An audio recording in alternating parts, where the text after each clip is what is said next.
Fiesta ST. What's going on, guys? Welcome back to another window tint job. All right, so today we have a Fiesta ST. The car is lava. It's because this paint is actually, I thought it was super cool. Out in the sunlight, it's got this really nice sparkly orange flake to it. It's called molten lava.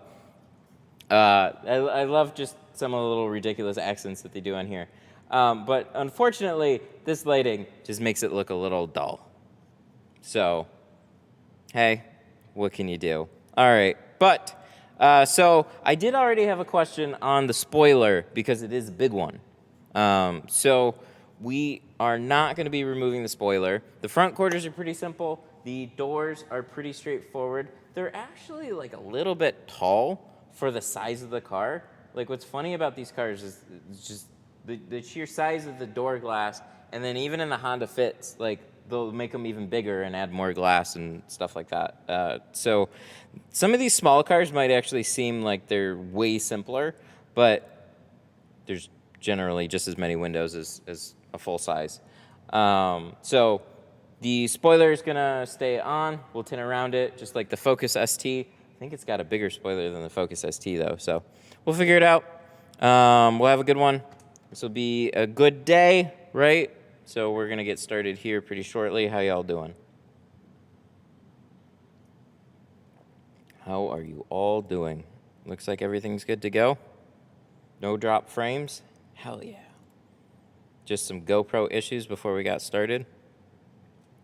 And, yeah, I think we're just going to jump right into it.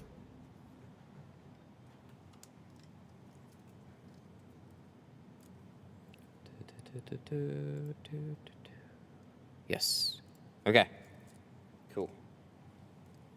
How's your Saturday going? You guys staying busy? I'd imagine so. This is a crazy time of year. Ooh. Ooh.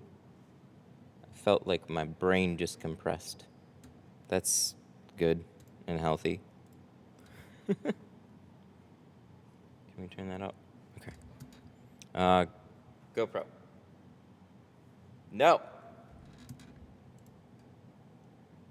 Hello. Is this on? No. Is it? Oh, shit. How about that? This one isn't actually on. Well, it's good to figure that out soon. Sooner rather than later. GoPro. Yes. All right, so first things first. What we do now is grab the key because we need to roll down the windows. We start taping stuff. I've been doing it all week. And you know what? I kind of like it. I don't like the extra time.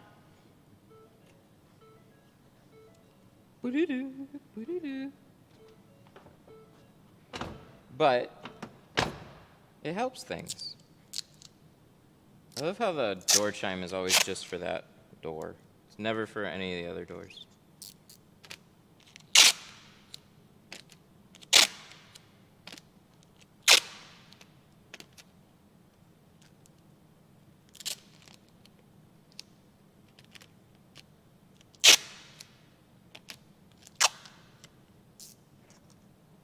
We good? I think so. All right.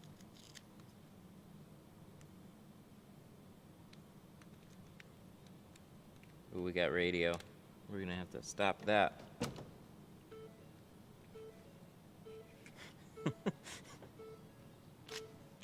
We got that super fun door chime too.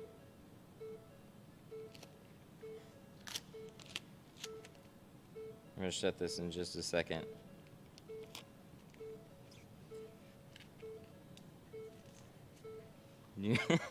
Wow. Newer cars look like cheap plastic garbage. Shame you don't get older cars into the shop.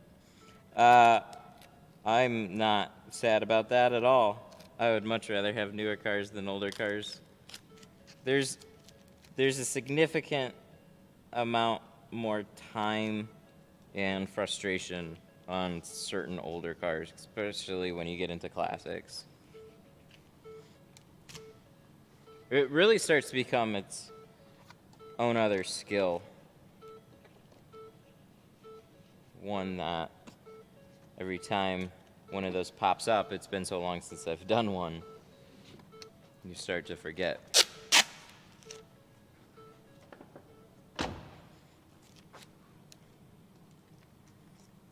Yeah, this is not a very forgiving state for rust. You get that winter time, lots of salt on the road. It'll make a nice classic car look like crap real fast.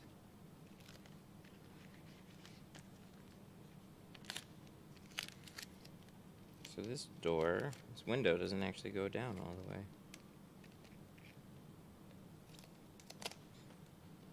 Gold rims. Yeah, buddy. We got the gold rims. I love this paint. So this was out in the sunlight. This kind of just looks like orangey red in here. Under the sunlight, it's got like this really bright yellow flake to it. It's just different and very, very cool. Because these cars... Is this hot pepper red? No, this is molten orange. That's why I'm really sad about this lighting. The lighting in here is really good. It just doesn't make flake pop. So, I mean, one of the things about an ST is that it is kind of ridiculous. So this is embraced just being fun and ridiculous.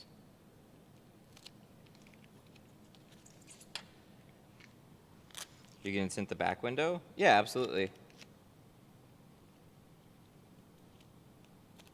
We're not gonna be taking apart a spoiler either. Spoiler.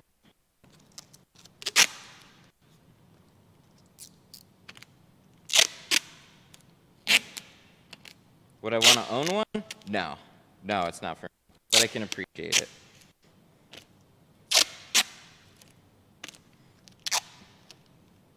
What's the tape for? Because we are a crazy person now.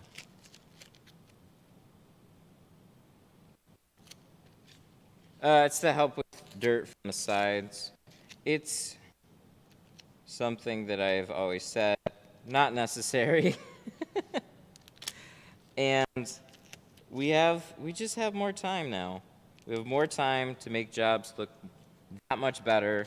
So I started looking around for tape, and it is mostly felt gaskets, but you can use it on the gaskets. You can either take the time to really scrub them out and clean them out, or you can just tape over it.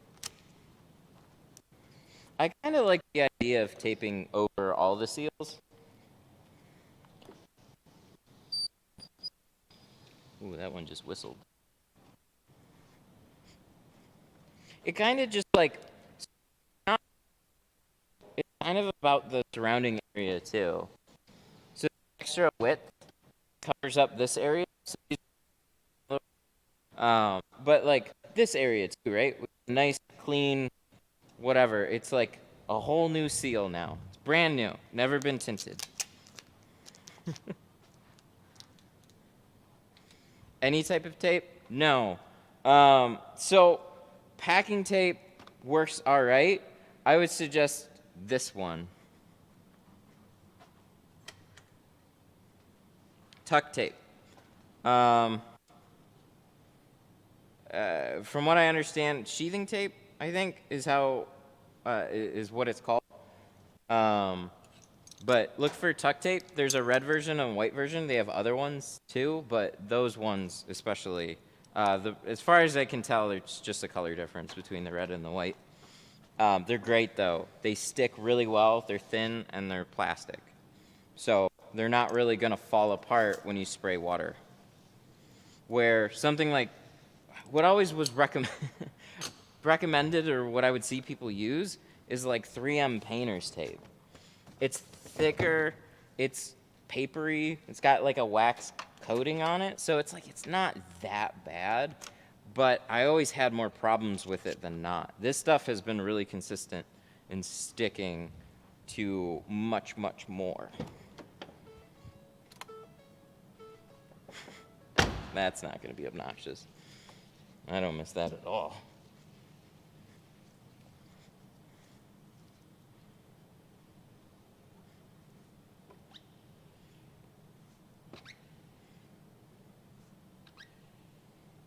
But yeah, I spent all morning doing a fusion in carbon. We did the same things. We taped. There were felt on those, but man, it's just, there's something about just being able to spend a lot more time on a car and just kind of chill out and make it look as good as you possibly can. And ironically, I messed up the back window twice. Oh, it's a mistake. It was like a mistake slash, not really a mistake, just a unforeseen thing. Cleaned the back window really well. And then I was installing it, and I was just being really careful. And then I was using a Blue Max, and there was a speck underneath the film, and it ripped through the film. And there's no coming back from that. And then I put the film on the glass again, and now I'm just kind of like trying to catch up a little bit of time. So I'm shrinking extra quick, and I put the heat gun too close on the carbon, and I actually fried it. I'm like, I haven't made this mistake in quite a while. Of course, it's happening now, so oh well, whatever. Third time's the charm, though.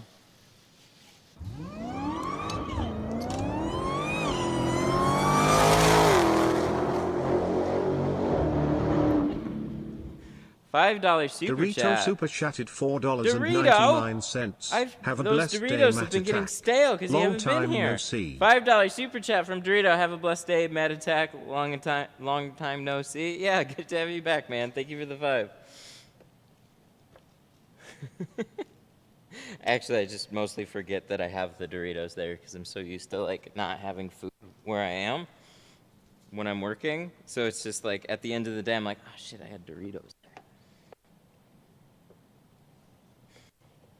What a fun spoiler. Look at this. This is way, way more overhang, I think, than the Focus. But what I like about this is this bottom edge here. So on the Focus, you have the wiper kind of sticking into the glass. You have that little hump. This goes straight and kind of stays out of your way. This flips up, nice and easy. So for this spoiler here, it's going to be a little tight. It's a little tight. The glass basically comes up to it. You could be, if you want to, you could be extra creative. And you see how much space that you have here? You really could cut an edge. Oh, it looks like their defrosters are all messed up here. That's a good thing to note. You can see the dark line here, and you see how it looks like it was scraped away here. It's always a good thing to note. So I didn't do that. But anyways, you see how this is nice and open here? So the spoiler really gives you a frustrating time on the outside of the glass. Not so much on the inside. So you could be extra creative and cut out a good chunk of your film on the outside, or like cut that section off on the inside first, then match it up there, and then cut the bottoms and stuff. So we'll probably just keep doing it like we normally do. Why ruin a good thing?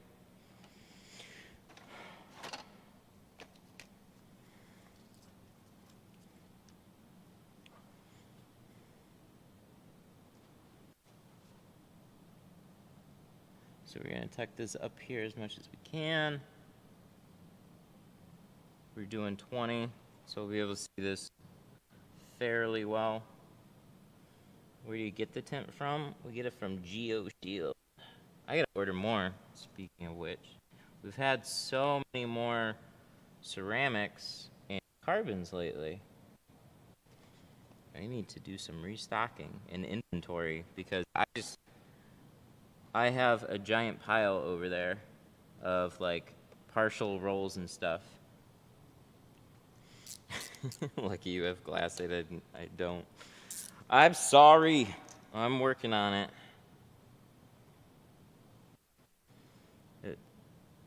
It's out of stock everywhere. Doesn't exist until it comes back. Working on it, have been all year. At least it feels like that. It's just like there were no problems, and then all of a sudden it's just like still stuck. So it'll be back.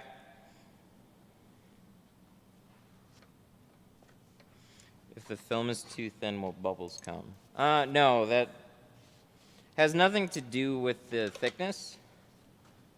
It's all about the like cleanliness of the window. So little bubbles will be just from dirt. When when it's back, I'm gonna order 20 rolls. Yeah, it's also sounds like a good thing. It's also what I'm afraid of too. It's like it's been out of stock for so long, everybody's gonna order it, and it's gonna be out of stock again. So I'm stocking up literally as much as I possibly can on it.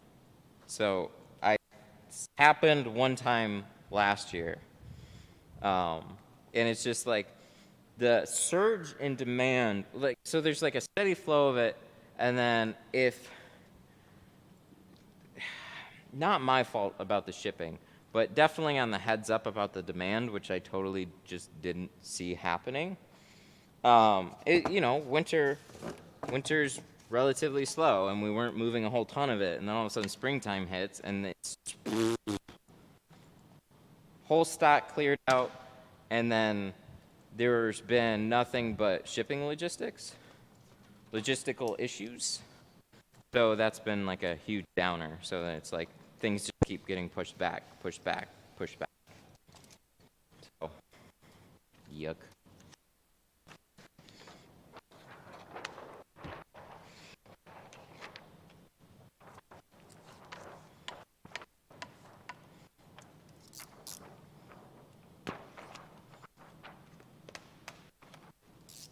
I installed 15 this morning. Some carbon 15.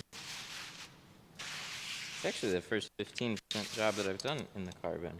I don't really make it. I need to add it to my thing up there.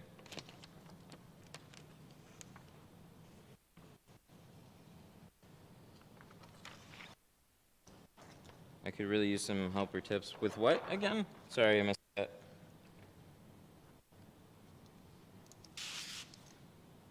Most of the videos now are all like long format live streams.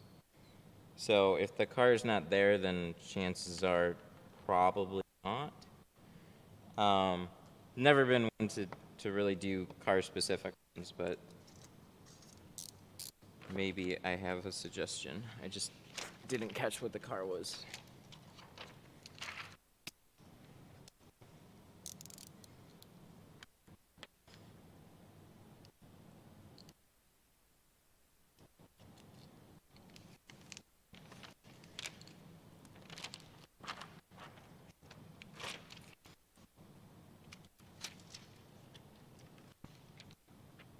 So these seals, really straightforward. These are probably some of the easiest side seals that you could get.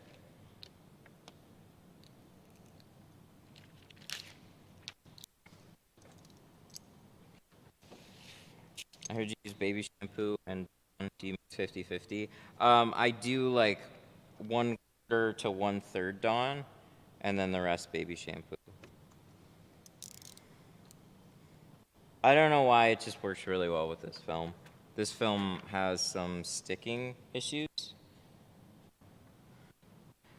I'll refresh it if it stays in a warm environment overnight. If it's here sitting in the shop and it stays cooler here, I'll leave it up to maybe a day or two. But Nothing usually more than that. Baby shampoo will usually build up. I really need to check how much it builds up in here. I don't do much more than just kind of like pour it out and fill it back up again, and every once in a while I'll scrub it. But oh, I forgot. I got this squeegee blade right now. I want to switch this back. I think.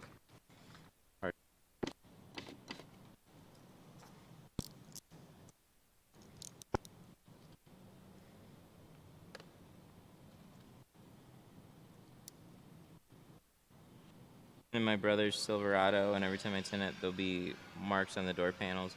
Yeah, so soap, when it runs down door panels, certain door panels will stick out more than others. But that's one reason I like to cover them up. But a little trick that you can use also is just literally wet a rag with the same soapy water and wipe the panel off, and they'll all go away. It's not going to stain it. But some have coatings on them. I've never really encountered anything that damages long term. The only thing that you have to be extra cautious about is like actual nicer leathers or pleathers that have stitching.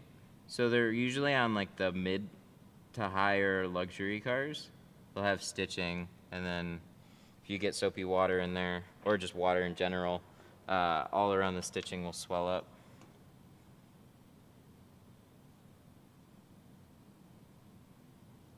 I may have done that before. That's really tough too, because like some of those areas are really hard to protect. And on a hot day, you usually use a little bit more water.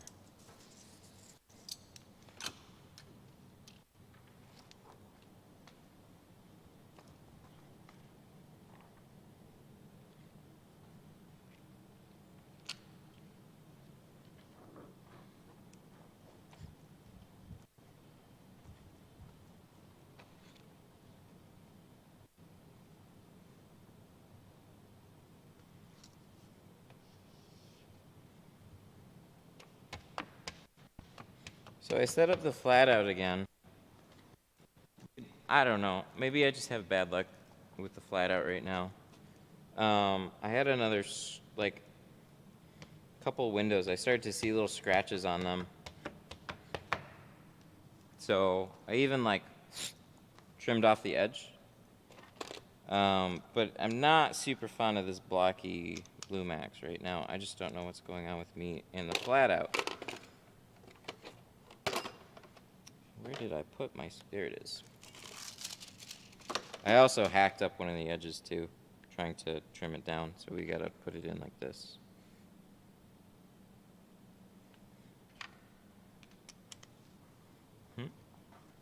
Double cut, never thought of doing that. Oh yeah. Yeah, I was taught that a long time ago. It's easily the hand cutting. It's easily the #1 thing that you can do to speed up any time on a vehicle. Just cut out 2 for 1. Just do it.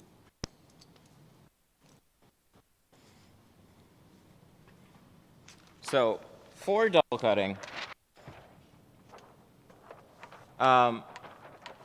it's pretty straightforward, and there's a few ways that you can set it up. I'll do this the way I do it, a little bit more for convenience. So right now I have one of the windows just sitting on here like normal, where you have the liner facing you, you have the tint facing the glass. That's normal. What's somewhat extra scary to do, or risky, or whatever, it's generally fine, is to flip the film side facing you, because it's just more times that you're squeegeeing on the film.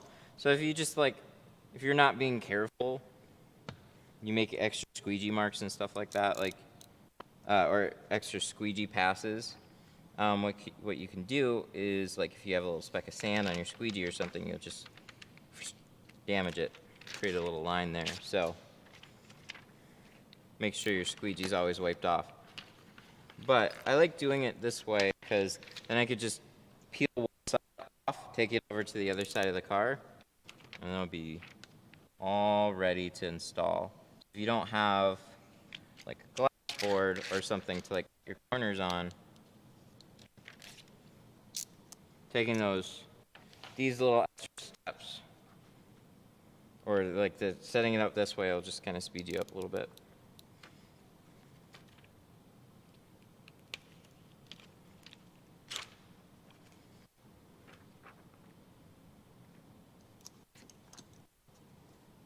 See, another one of those little guys.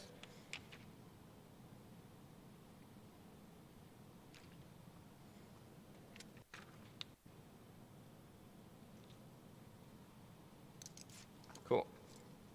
Let's cut this top edge. Give it some of this.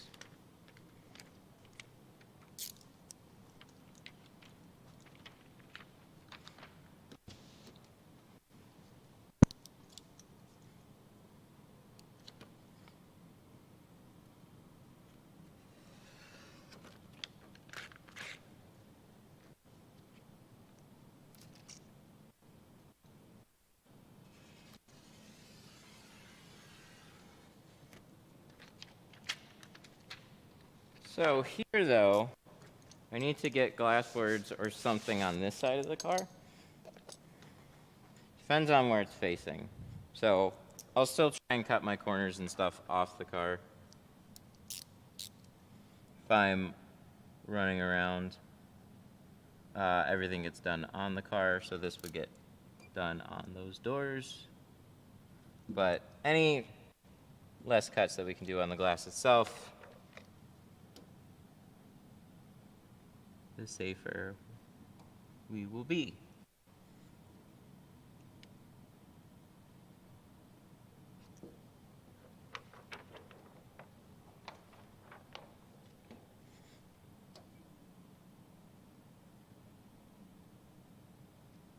Is that straight? No, not quite. There, that's better.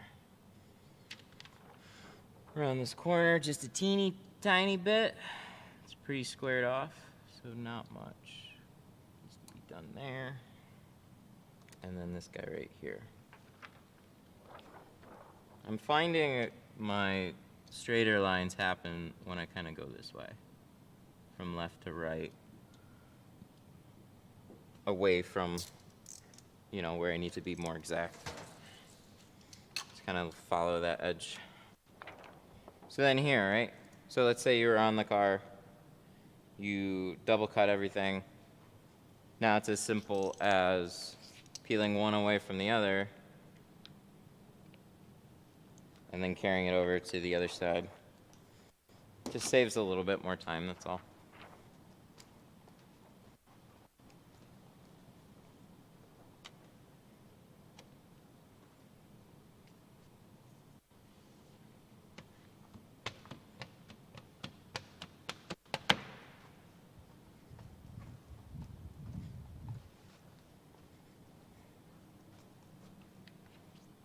How do you cut on the board so easily? Fresh blades, snap them. Also, I have that same problem where sometimes it won't cut. I use, so if you're cutting on a different surface, the 30-degree carbon blades, you're gonna have a much easier time doing your cuts. If your 60s are new and nice and sharp, they will be a little bit easier to cut, but I don't know why. 30 degrees just cut better. Unfortunately, they don't make 30s in stainless steel.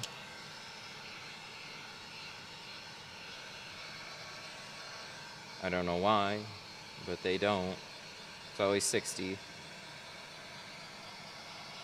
So you can't really do that on the car itself without risk of damaging the car. But lower angles help, sharp blades, practice.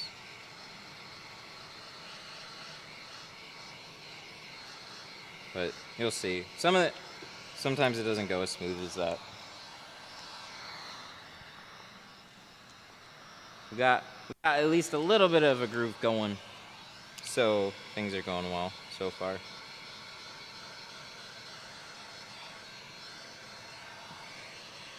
trying to think more about what I'm doing with the car.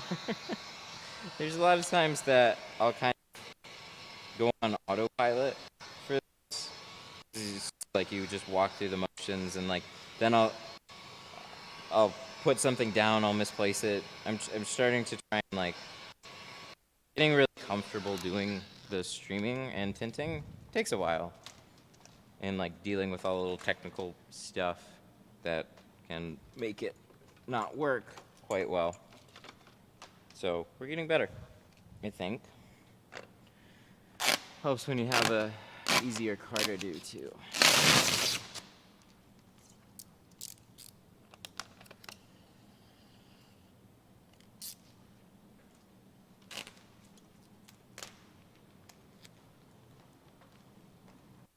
See how this sticks today.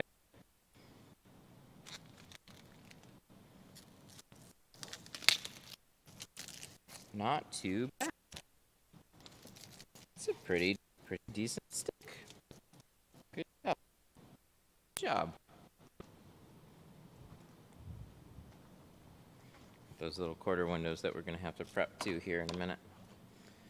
Let's find this guy, and we need our clay bar. See, this is all I keep it in. Just a lukewarm bath. Is that crash wrap? Carpet shield, actually. I don't know. It was, see, my thought with a carpet shield is that it's stickier because it's meant to stick to fabric, but still peel clean. And no matter what I've tried so far, there's certain panels, coatings that just nothing will stick to it. So it's not a perfect solution, but it does work. Looks like a clover. It does work pretty well, and it's a pretty accessible option.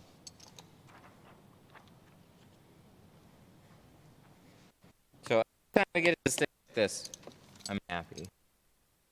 Do you have air conditioning? I do up front, but when it's not super hot outside, it stays pretty comfortable. And actually, because the door, the longer that door stays closed.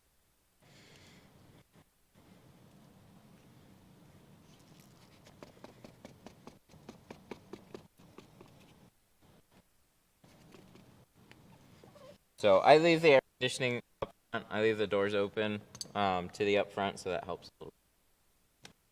I leave the clay bar in water. Have it over. Anytime that I'm I'll fill that little thing up with some like lukewarm or warm water.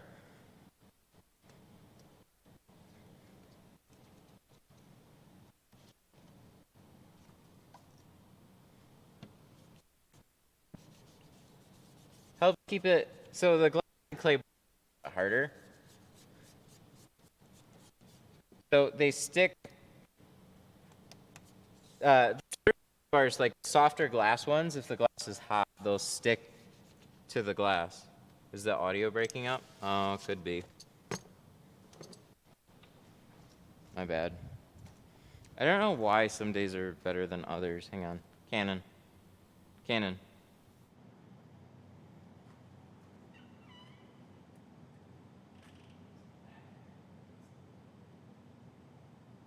I guess it's distance. Let me.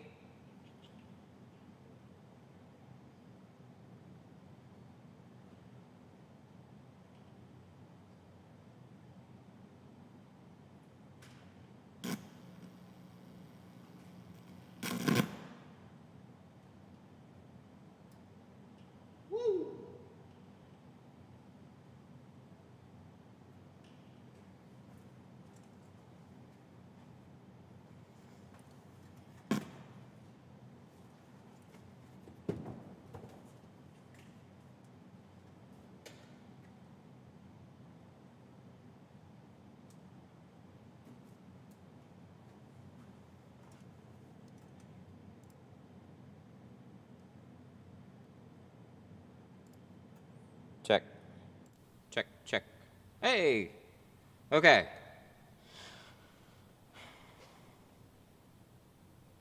Look at this guy. Look at this guy down here. Woo! That's a nasty looking fucking spider. That's a little wumbo guy. Okay. I have forgotten to do this so many times, and when it inhibits the stream, that is a big problem. So this is a little receiver that usually sits on the other side of the wall. So I just put it on I keep forgetting something as simple as a longer audio cable. I used it for something else. So we're gonna use it on that. I literally made this pad slightly farther, so I'm like maybe like a foot extra, and putting a car in the middle, it doesn't like that. So, my apologies. Should be a little better. Should have like 100-foot range on that thing. Yeah, just by enough. It's the car. It'll go through walls, but it doesn't like cars.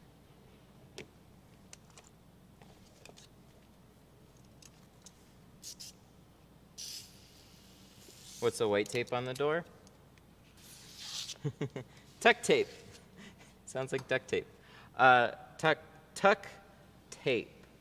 It's a type of sheathing tape, and you can find it on Amazon and other places, I think. But I bought this on Amazon. It was suggested to me. It's really good. If you want a good tape, this stuff is great. Stay away from painter's tape. Sounds perfect. Thank you. I'm glad. How annoying, though. Like, literally 2 feet. Not putting any other objects in between. It's like 2 feet away. 2 feet, like, farther away. And then it's just like, oh, nope, can't handle it. Shit. All right, whatever. How do you read comments? You gotta be psychic.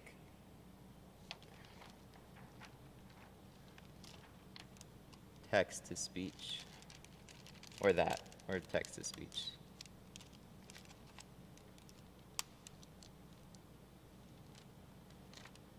Okay. What in the hell? There we go. How did it stick like that? The whole thing was sprayed, and yet it still stuck. That's why we mix the soap the way we do, but even then, sometimes you'll have little sticking issues. I'm having gaps. Practice?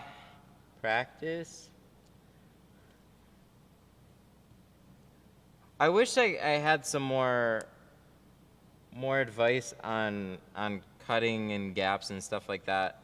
It's a lot of it just comes down to practice. I can try and get a little bit closer when I make a cut. Unfortunately, all the doors are cut already.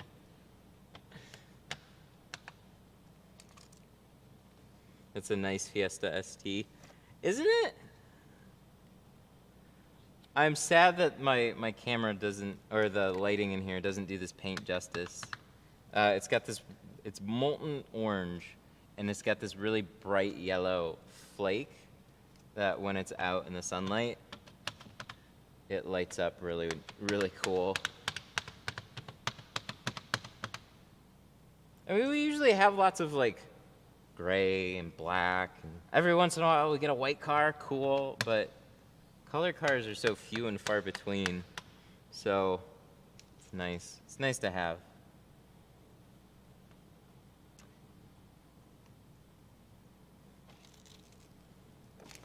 Been wanting to do a POV stream like this. Is the GoPro worth it? GoPro is one of your only options. This is the Hero 8 too. The 9 wasn't as good. This is the setup that I do is a little crazier though. I actually have a Hollyland wireless HDMI transmitter. So you're not gonna get this type of image off of just streaming direct from the GoPro. You have to do more. But that being said, I use the GoPro in a lot of the earlier streams back from like October 2019 to like mid I think it was like near the end of last year. So you can go back through some of those and see how it looked. But definitely worth it, because there isn't much else you can do. GoPro, I think, was the best tool for it.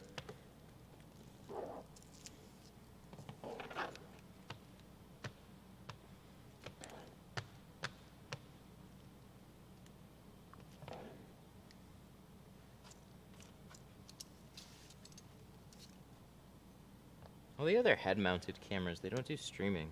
Like, the one I had hope for was like the Insta360 1R. And then I saw, there were only a few of videos about it with live streaming, because they finally did an update, and it was like, it would overheat after half an hour. Or it would stop streaming after half an hour, and that's just not long enough. GoPro, you can swap batteries and stuff and keep going.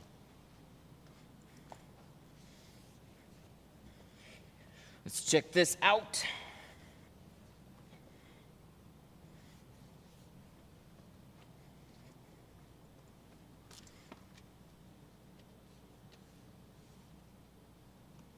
Whoa.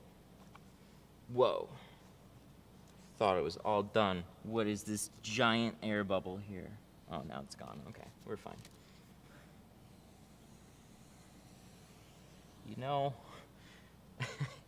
I don't always use this for the bottom edges, because I've used tri-edges for so long. This is such a good bottom edge squeegee. It always gets the seal, which surprises me. So like sometimes you can try and like tuck in the, what is it, like a tri-edge, and it'll catch the seal, but it's usually pretty good. Sometimes I have to pull back the seal beforehand, but it's got a slightly blunt edge to it. My squeegee. My squeegee's better. But tri-edges, I think, are better on the sides, so hey.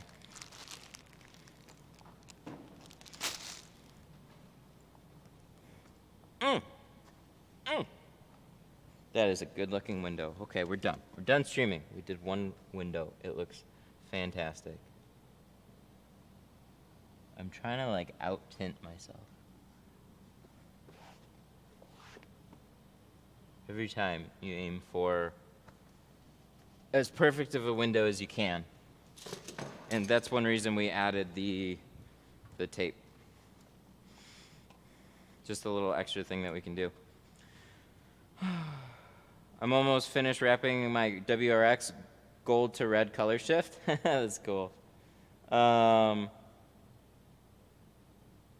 that a border that they made on the quarter window? Yep.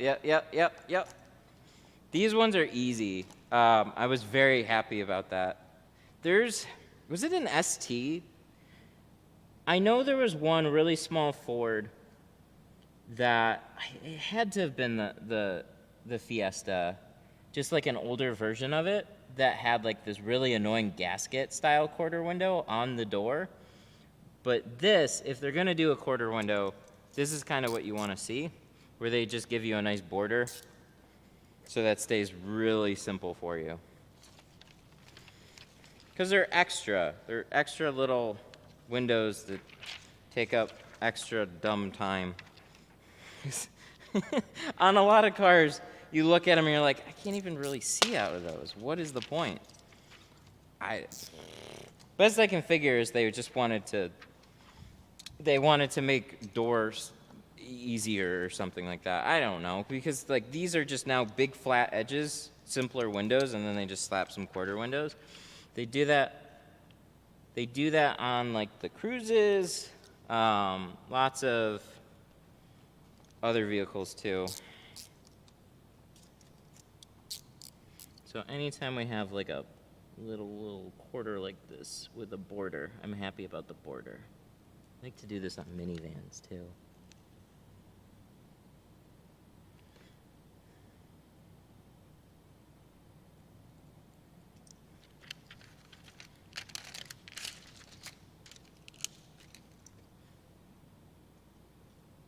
Boat squeegee, yeah man. It is a fantastic boat squeegee. unintentionally designed for boats. It just happened to work super well.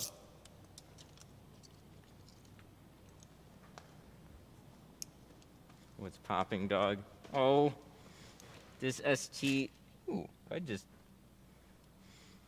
fell in the back. This seat. You're missing the tint battles? I know. I hope they go well. I missed the whole conference too, but hey man, I gotta plan a vacation. So that was it. We had last year, so there was no tint off last year.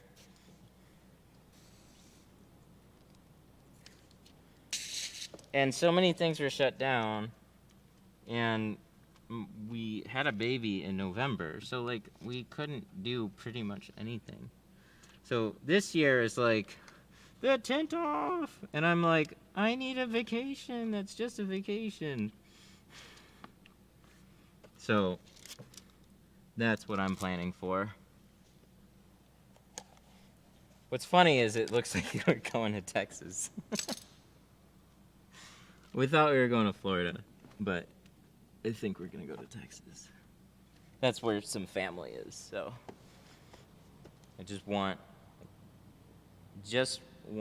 a house with a pool, and we'll chill out. Oh no. Oh no. Oh, that would have sucked. What happens in that situation? The panel gap on this is like so forgiving that I literally could fit this entire squeegee, and I accidentally dropped it and almost lost it in the paneling. It's got a lot of flex on it. So, I never had that happen before. I wonder what would happen in that situation. It just slipped out of my hand. Kind of grabbed the panel and zoop. Maybe you could say it's extra sound deadening? I don't know.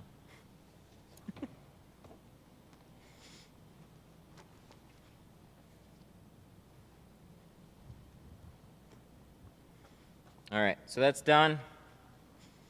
Let's keep going. We got this back door, we got other doors, other quarters, and then this fun guy right here with this. Look at this. Look at how, that's a big one. That's a big one. For those of you that are just joining us, we're not going to be taking that off. We can tint around it.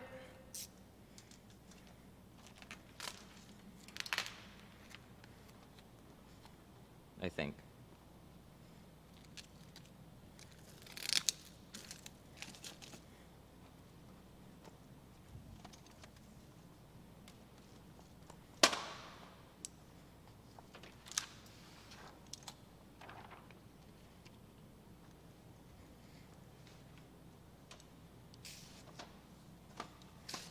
Are they doing anything live for the tint battles?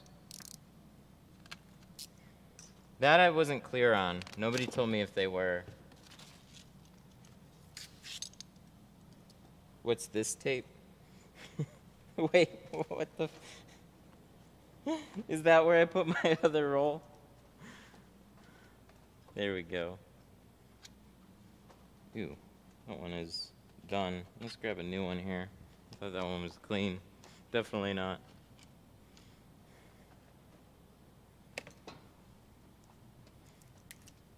What's this tape? Oh, good God. I'm never able to use anything. Just use it. Tuck tape. No affiliation. Just a fun side tape that works really well. This is going to be the new carpet shield.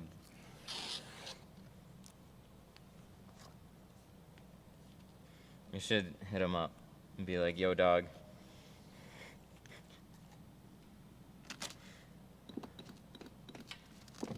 I have no idea who makes this stuff up.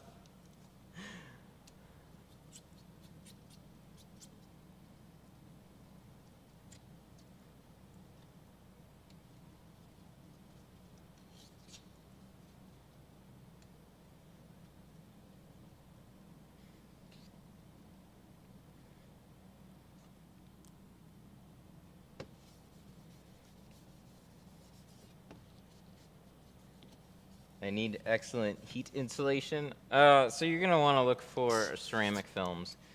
As far as being economical, no, not exactly. Ceramics are not something you want to cheap out on. That's really going to be your only option, except for like maybe when you have it parked, leaving up like one of those mirrored reflectors or something.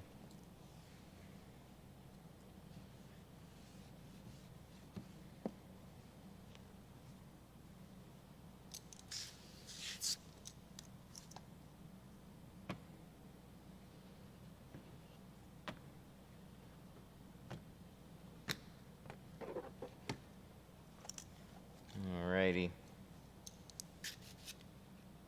So we're slowly, with stuff like this is what always makes me want to shoot better than the last window that I did. So like, filter water, tape, covers, better squeegee, just every little thing that you can do to try and improve your job. Because I come from having to tint relatively quickly and not having, like, always having to carry everything on hand. So mobile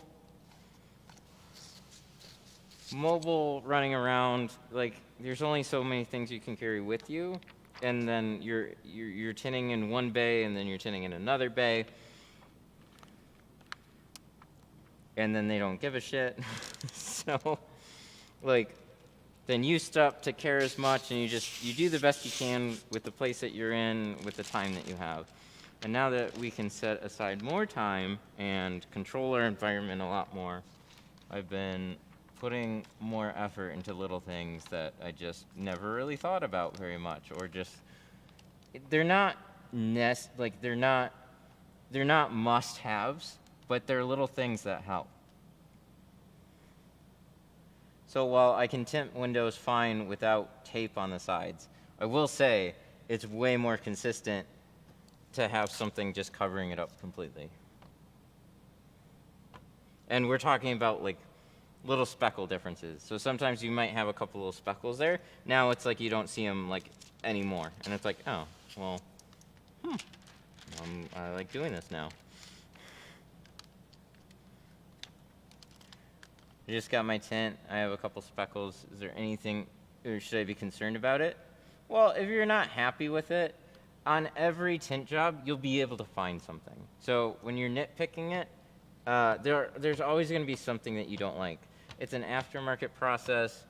It depends on the shop that you go to and how much time that they gave and how critical they were on their own work, and a number of factors. If it's in like one or two windows and it's not that big of a deal, so, like, depends on the shop. Some people will take care of you and just redo it. No real questions asked, like, hey, you've got a problem, we're here to take care of you. So if it's bothering you, you can give them a call and see what they're gonna do for you about it. But no, something really small, like, it's always going to be the case. They'll redo it, and chances are you'll find something somewhere else in the same window. But that being said, once you see it, you can't unsee it. So I would leave that up to them. If it's like, the difference between something major and minor is actually pretty small. Like a speck of sand would actually be pretty major because it would look much bigger. But if it's a few little dots, like, it's gonna happen. But that being said, I try and take the stance that if within reason, if a customer has a problem with something that I've done, which, like this morning actually, I had to redo one window on an edge, or no, on an escape, and like, I don't know why I couldn't do this escape right. I just kind of like totally zoned out for a minute, and I did 20% on the front doors, and I was supposed to do 35, and then like I caught myself right at the end. I'm like, oh shit, I just put the wrong shade. So I ripped it off, I redid it. I started scrambling a little bit, but I didn't think like it was a bad job or anything. I didn't notice it. And then he messaged me back a day later and was like, hey, there's probably about like 6 to 10 little specks in this window that I saw. And I was like, oh, I'm really sorry about that. No worries. Bring it back in and I'll redo it. And then that's what we did this morning. Except I forgot that it was coming in, so I was like extra sorry because I was totally late to like my own appointment. I usually open up here at 10. I set that up at 9:15 and then forgot, and I was like, oh God. Not only does he have an issue with the window, but now I'm late. Great. I'm making the best impressions. But we took care of it. He's happy. He even asked if I did house windows, which was cool. But I don't, so. But I was like, aw, even with that mistake.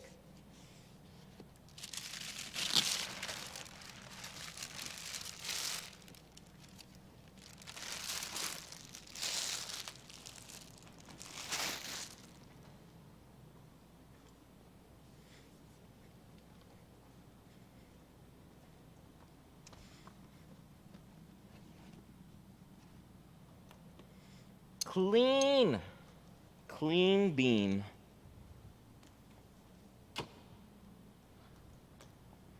Have you done a car with one-way film? No. No, I can't even, well, I've done like some mirrored film. That's about it. That's about as close as it's ever gotten. Can you do this? Okay, all right. This one's extra obnoxious, so we'll do that. I don't normally like to do that. I just put up with it, but this one's kind of like, so we'll get rid of it.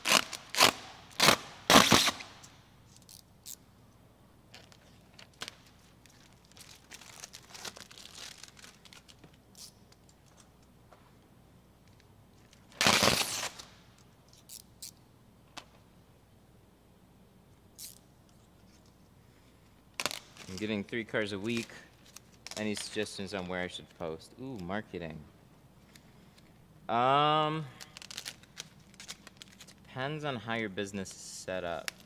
If you're an at-home business, it is tougher. If you have like a public business location, it's just naturally easier to get more clients. But going from the first year, or going from starting to now being in the first year, it just starts to build.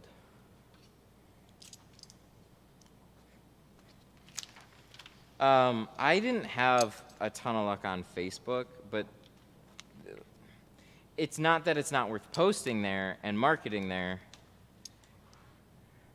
A vinyl wrap shop? It's in a vinyl wrap shop. So do you have like your own business locations listed is what I'm asking. So if somebody were to search vinyl wrap, they can find you. Because that should definitely be number one. I'm assuming that they can. That's the case.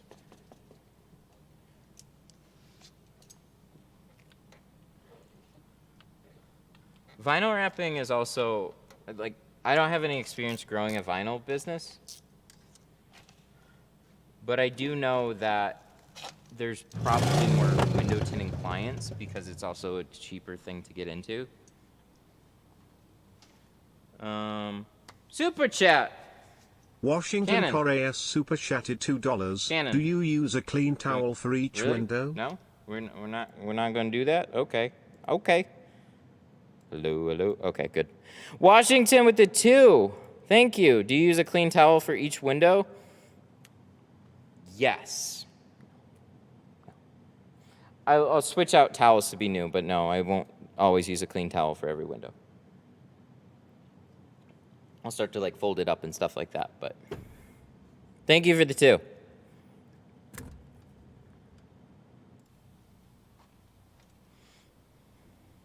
Do you, it's really popular. It's my dad's and it's really popular. I'm not sure. So, I mean, just trying to keep it simple. We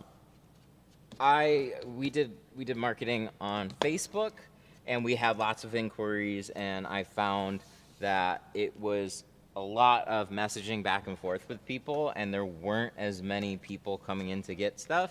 It was more just like people kind of shopping around.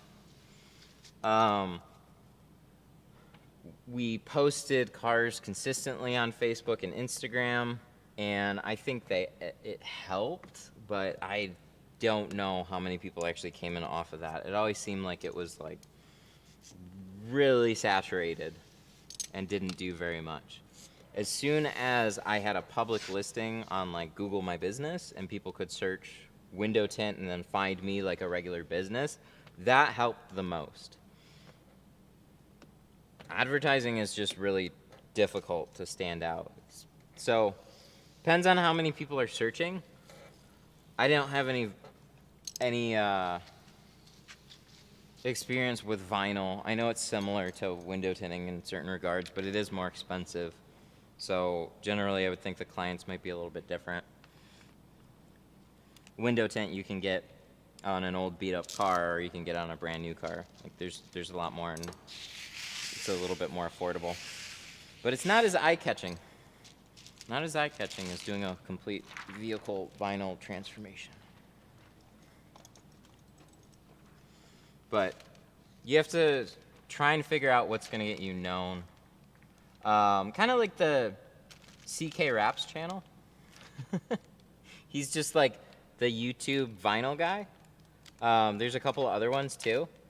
But you got to figure out how to position yourself in a creative way to really, really stand out.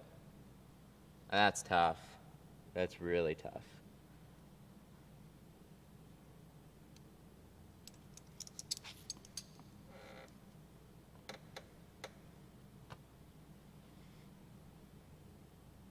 So I was using the flat out yesterday, and I trimmed it off. I do tinting. Oh, I do tinting at his vinyl shop. Oh, and you only have 3 a week? Oh, well, that's a misunderstanding there. Yeah, it's a little surprising, because I would think it'd be a pretty easy conversion to also have people coming in for vinyl that also want to get window tint. I think most of your luck would be talking to the people coming in.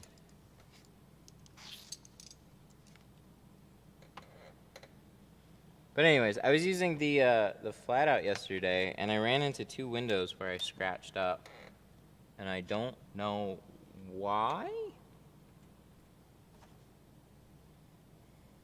Usually it was the Blue Max that's scratching windows. But I don't know what is wrong with me and the flat out. I like the squeegee a lot.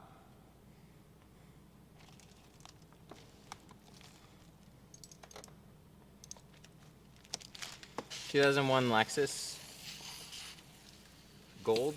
No, not really. I wouldn't even suggest the Omnique stuff that I installed. I know on some of those they have like really unique, like some of them had like silver backed, some of them had like bronze. But they just, I don't know who would stock that stuff anymore. Most people discontinued it because it just didn't sell as much anymore.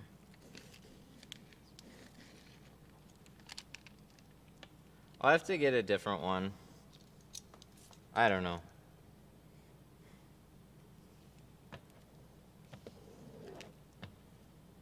It's just sad, because it wasn't like a very used one at all. And then I trimmed it off and stuff, and then started getting a scratch here or there. And then I thought this would start scratching pretty quickly, but I just flipped it over. Like Blue Max. Blue Max is good. Is very, very good. It just will deteriorate usually much quicker.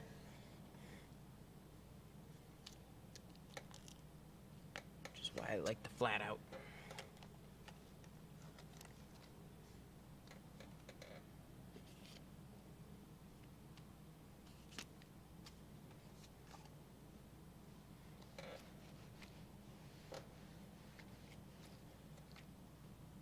but it doesn't bend as much, especially when you have the blocky one.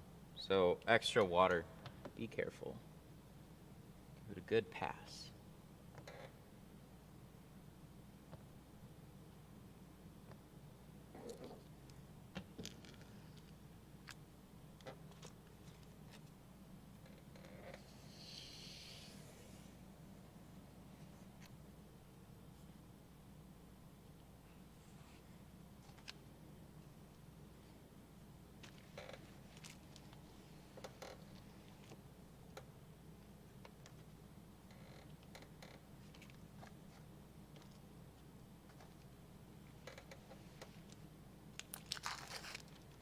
What size roll to practice?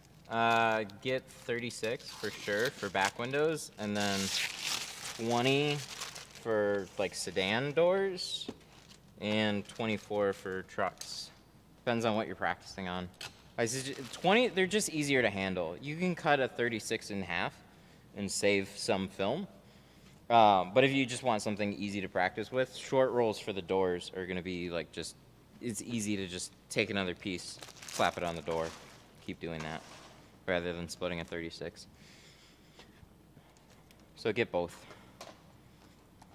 That's how I used to order my film too. I used to order a bunch of 20s and 36s.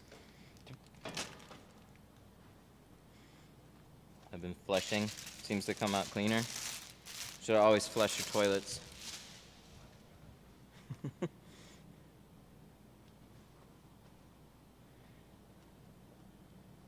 If I tint a window and there's still fingers, does it mean I didn't heat it enough? Yes. I know that was a lame joke. Yeah, so the glass is curved, film is flat, and the whole idea for shrinking is you're forming it to fit that curve. So if you have fingers popping up, could be that you didn't squeegee it out evenly, so you kind of start to gather things more in one area without really realizing it. So definitely try and squeegee it out even. Keep that in mind when you try again. But generally, especially in the beginning, you tend to undershrink things. Been using tuck tape and a tablecloth. Nice. Tablecloth. That would actually be kind of a good material. You could do it along the top edge and seal that in. I mean, that's what some people do, is they'll just run a line of tape on the top of the door panel. So tuck tape would actually work really well for that. And then something more reusable than carpet shield. I just like that it's super quick. I hate trying to like get it to line up and then. So if there's an easy way to get it to kind of like stick here and then tape it, I'd like that, but I was using like just loose plastic and then trying to like tape it. Oh, I just you could just get frustrated. Throw it away. All right, now, do we have any extra longer pieces here? Because I have that other quarter window. I'm just wondering if I have anything else where I had an extra longer piece. Doesn't look like it. Looks like I'm gonna have to cut a special piece for that quarter window.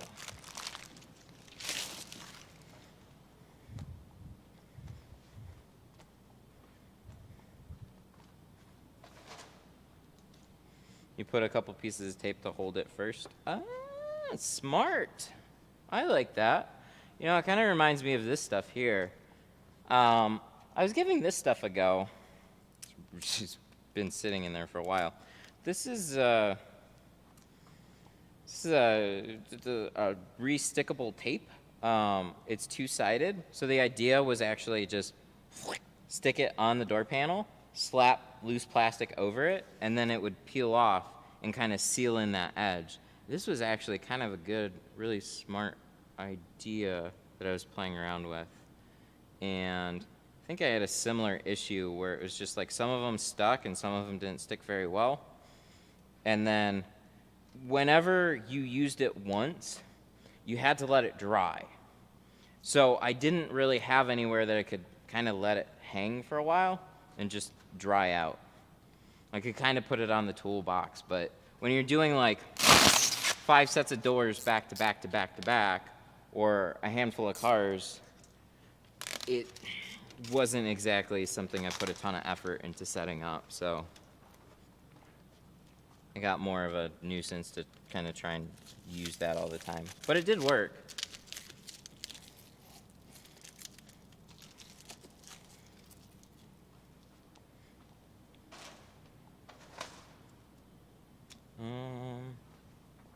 Yep, I'm losing my train of thought here. So we need we moved everything to the back. We got our clay and yeah, should be good. Let me get a razor.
Go to a hair supply, get an apron. Use tape to hold it unless I pull the seals. I like that idea. If you pull the seals, I like the idea of like when you pull the seals, you have that extra space and you can tuck a plastic or something in there and keep everything covered. I really like that. I'm super annoyed that there's no consistent option for this. I saw one guy, he had a really clever idea. He took 2 pieces of plastic and a couple of little metal rods, like antenna rods, and he wrapped basically paint plastic, and then he could just it would sit in a lot of these little door sills because they're really thin and they're weighted, so and they'd overlap each other by a little bit. And that would protect a lot of the door panels, and then afterwards you could just hang them up and you'd be good to go. I don't think that would work on some cars, but on a good amount of cars, especially like this, it would actually work pretty well. I don't think I was ever tinning anywhere where I could just try it out, where I could leave plastic hanging and dry back out or something. We should try that again.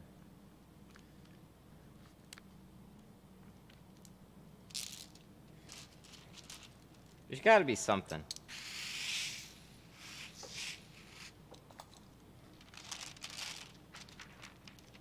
There's got to be something.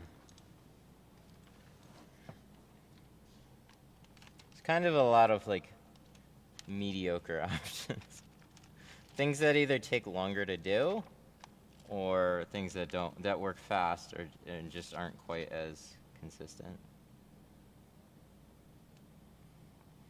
We'll get it one of these days.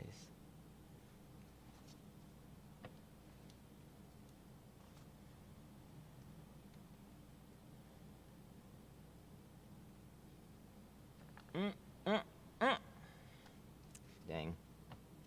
That is close.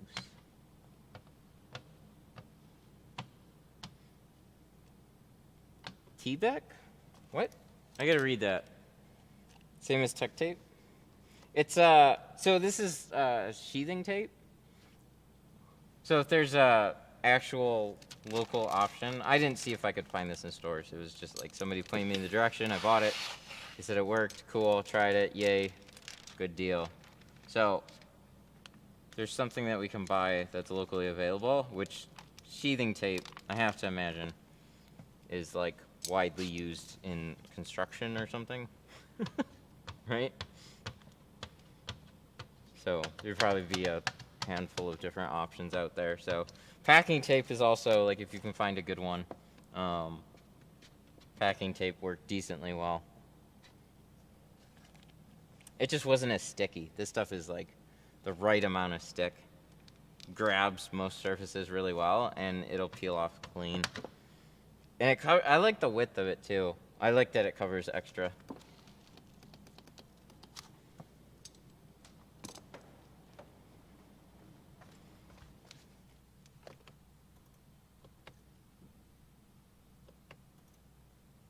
I think our car has officially died. That's okay.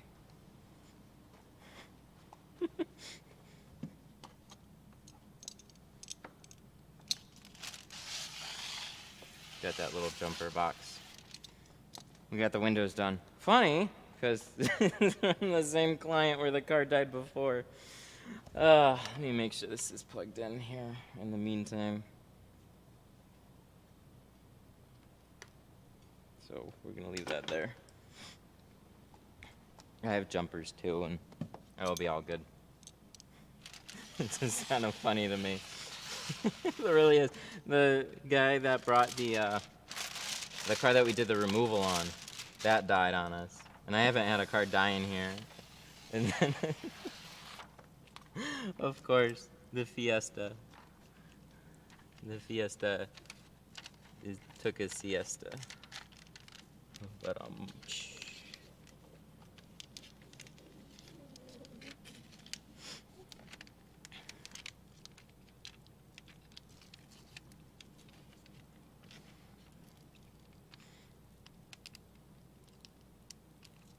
Yep.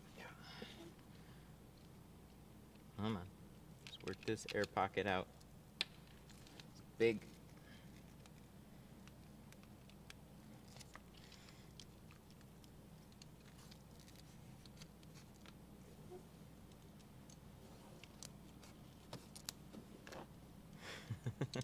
I've been starting the car when I roll down the windows and I don't have to charge it. That'll help. Leaving a car running while you're tinting though. You know, I like doing I wanted to do that and just like in the summer months just leave the AC going. Sometimes I would do that when I was working on the inside of the car for the back window. I just turn it on to say I needed to use the defrosters and then just leave the AC blowing and just like shut most of the doors so I can cool off. Because holy shit. Yesterday was just so annoying. They leave the door open all day and it was like high 80s yesterday, I think. Stupid humid. And that just builds up. Carbon monoxide gives you a little buzz. That would be like the first thing somebody would tell me is like, "Ooh, the carbon monoxide." If you've worked in auto, it's just another whatever. Like, should you exhaust it? Yeah, but fuck, man, I gotta get work done.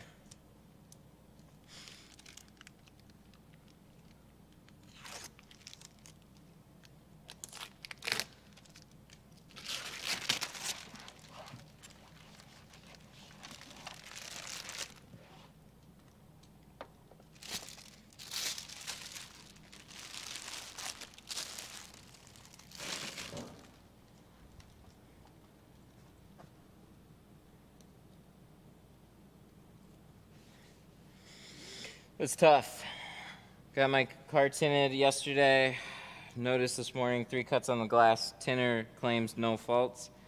It's a tough one. I mean, if he's not owning up to it, it depends on, like, a few things. One, could it be on the car already? Yeah, it definitely could be. Tint will accent scratches. There are some really notable areas where I could be in a ballpark of pretty high certainty that it was the tinter and not the car. So if they're like straight up and down vertical lines, like just straight up, that that was definitely already there. If they're kind of loose scratches, they follow like a curve, or they're on a ceramic border or something like that, then you're pretty likely to go, okay, yeah, it definitely looks like it was a tinner.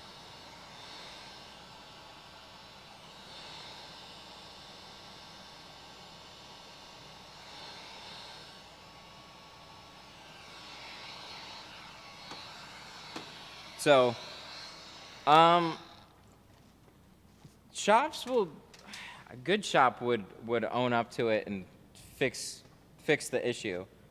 And that would basically be paying for new glass, and that would suck. So I've had, there's all different types of tinters though in tint shops, so your mileage will vary.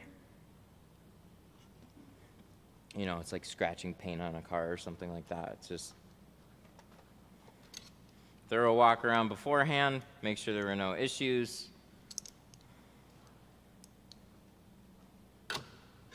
Then hope everybody's cool after the fact and everything goes well.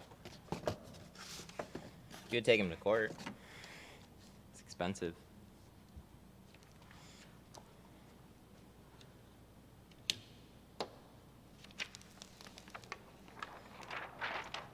Learn how to tint from your live videos better than how to tint videos on YouTube. Even my own how-to videos. There's a handful of things that are better explained in the videos, but there's so much info out there. A combo of the two. Yeah, like,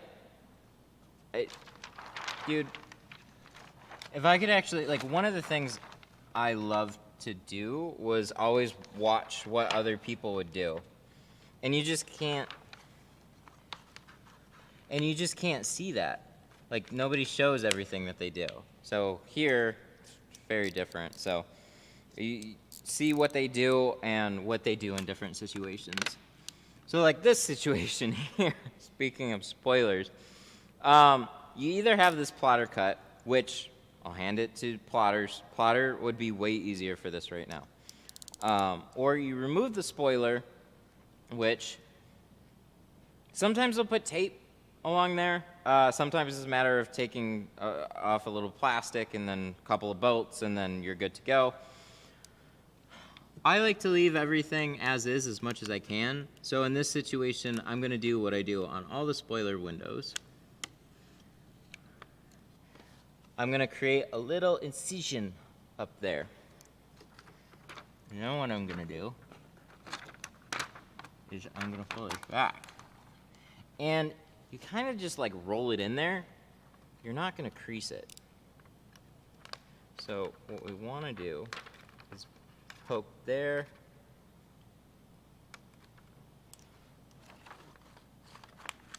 Create a little relief cut, and then you're going to tuck this up here as you cut. Say that again for plot. Hey,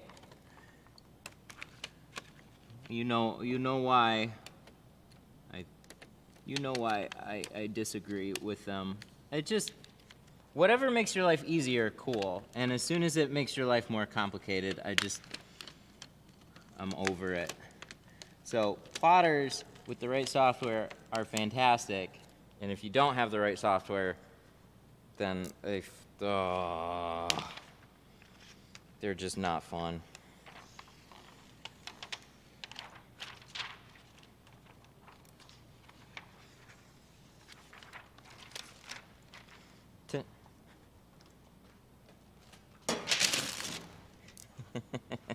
It's all good. I'm new to the channel. Tempted to tint something. Nice.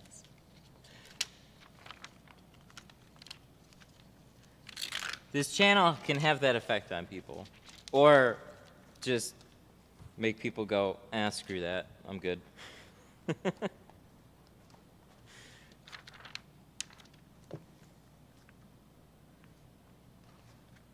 It was funny. So I was pretty dead set against plotters for a while.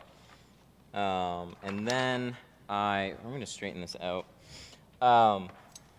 And then I worked with a guy who was a big fan of plotters, and we kind of work together to resolve some of those issues. He would take the time to kind of tweak some patterns and whatnot, but we definitely had a lot of days that was like, dude, what the hell with these patterns? So when you have some backup on iffy software and you have some team support, it's not as bad. When you're a one-man show trying to do plotter stuff and tint a car, this gets tricky.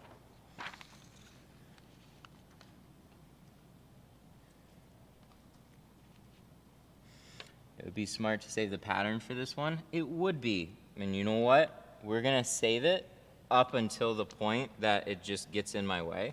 And then I'm going to throw it out. And then the next day, I'll have one of these.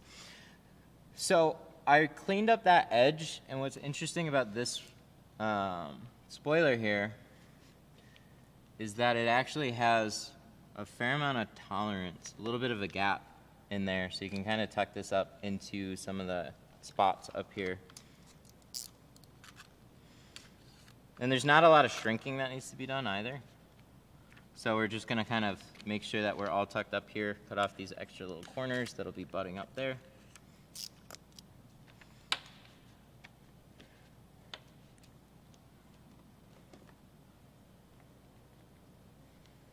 There we go. I think we're good there.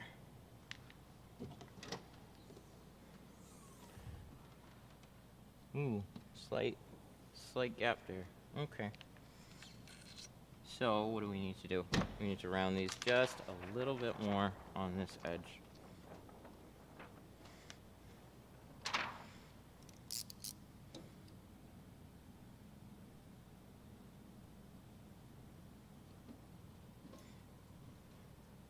Just a little bit.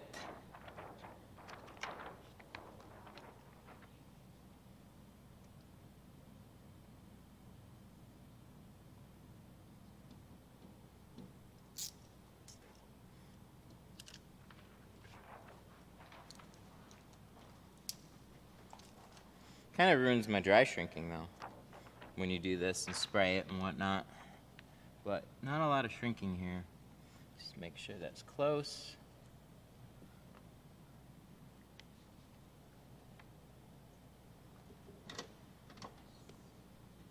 Let's check it out. Better. A little bit. Are we still a little bit? That's pretty close. I think we'll be all right. We're gonna make this bottom a little bit longer. That's what we're gonna do.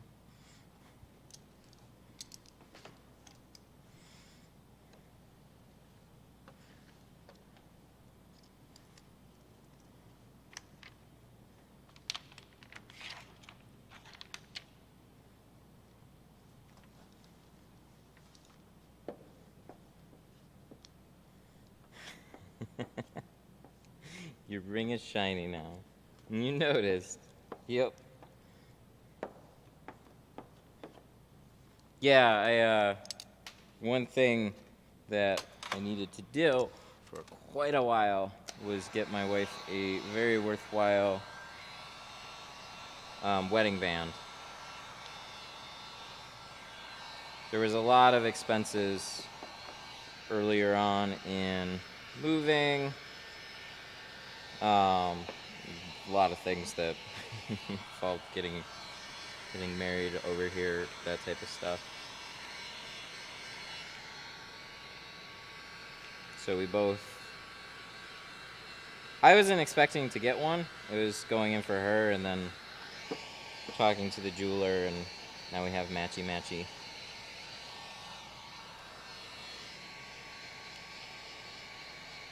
So yeah, it's shiny now.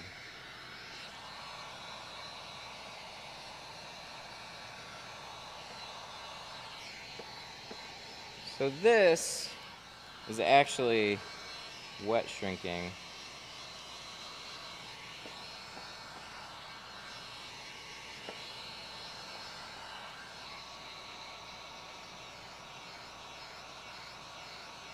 So it was set up for dry shrinking, but with the back and forth, this started to get really wet. It's easier to line it up.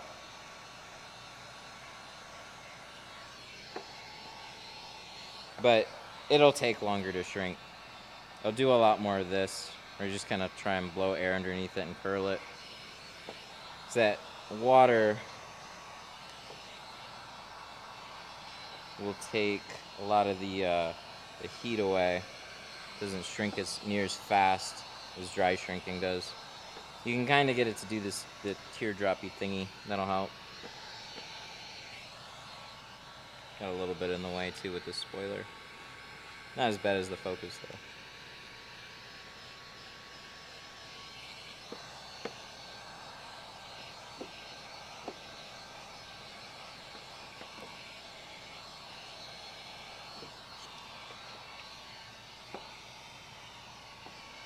Yeah, so like, thank you. Her, I got her a really cool ring. It was a custom ring, and then like part of the problem with getting one quicker was like the jeweler left the store, so I never, and it was pretty far away. I went to this guy off of a recommendation. He did a really good job. It was all custom. It was super cool looking. And we wanted, like, it had this really interesting curve to it, so we wanted it to kind of set inside of it. So it was another thing that I had to find another custom dude, which we actually just found a shop really close to where we live. And it turned out really nice.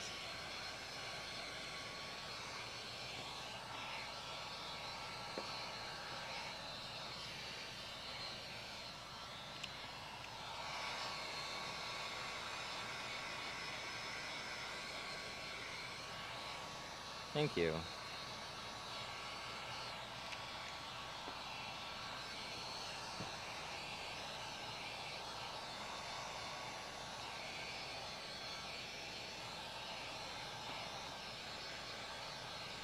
There we go. We're almost done. This is why I don't typically wet shrink. And then it's kind of messy. Like your lines aren't as smooth. The edges aren't, just doesn't seal as well. We'll fix it up a little bit, but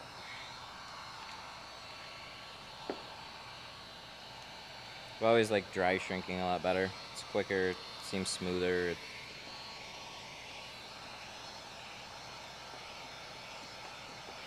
Do you need a heat gun for tinting?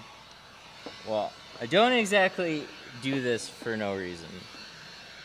Yes, you do. They're cheap. You can get, this one is 20 bucks. You can find it at even Walmart, hardware stores, in the paint section. No excuse.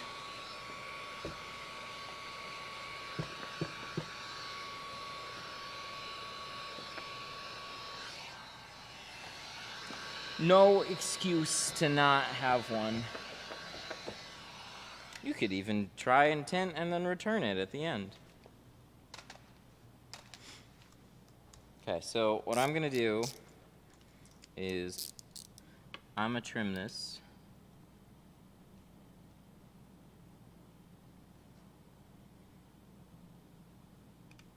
It's a really popular question. I actually don't get it as much on the streams. But it was really popular in a lot of videos. They're like, hey, can I tint without a heat gun? And it's just like, everything that is being shown is for a reason. You can maybe vary some things for cleanliness and whatnot, but yeah, definitely need a heat gun. Unless you remove the door panels, and then you don't need a heat gun.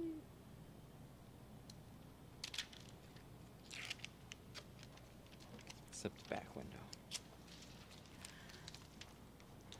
Alright, so I cut the bottom on the longer edge. That way I can kind of shift it up just a little bit more. I'm worried that this top little one will be a hair shy, so we'll make sure that's extra good.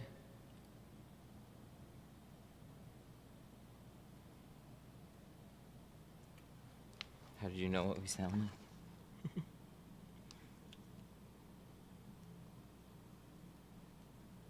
And then, I shrunk a good amount of this up towards the spoiler. It does get a little dicey.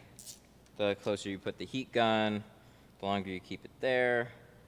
And sealing that bottom edge if it's bumping against the top is not exactly gonna be the smoothest. So you could do it on the inside, but I like to have it all done beforehand. So what we're gonna do, it's a little shifty.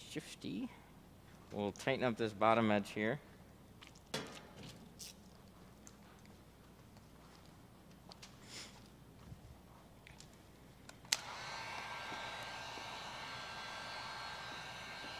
Because this was a little wonky.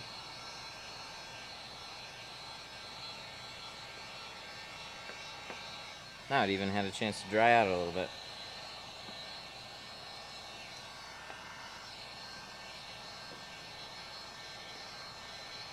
So we'll tighten up this bottom edge here, get that all nice and flush.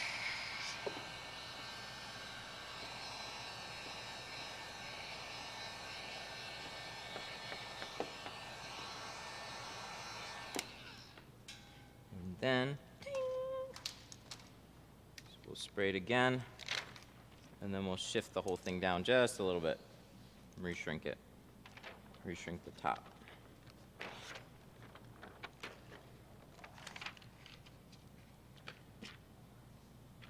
See, create that little gap there.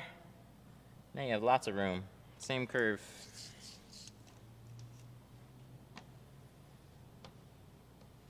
Squeegee it down, take a look-see. Almost the same curve, because you're shifting it a little bit on the curve, but close enough.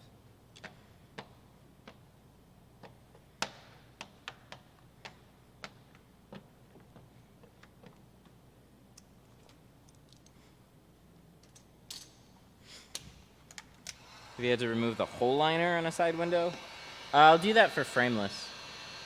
So Mustangs, Camaros, Challengers, Teslas, any frameless doors, I'll do that with. Other than that, no.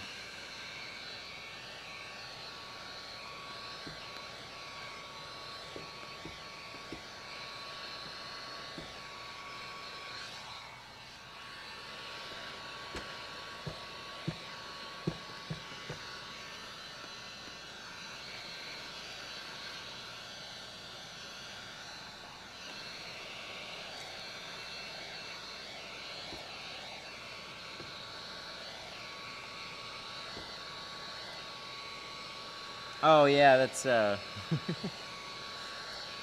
bottom loading basically is what that is. In that case, you can remove the entire seal and do things that way. It's just a different style.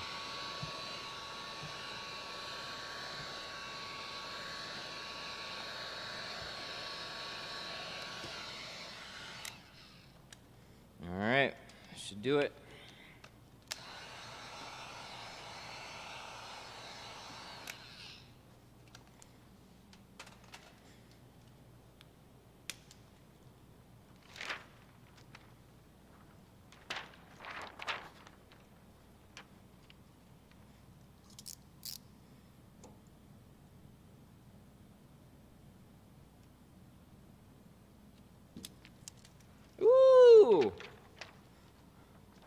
Canon.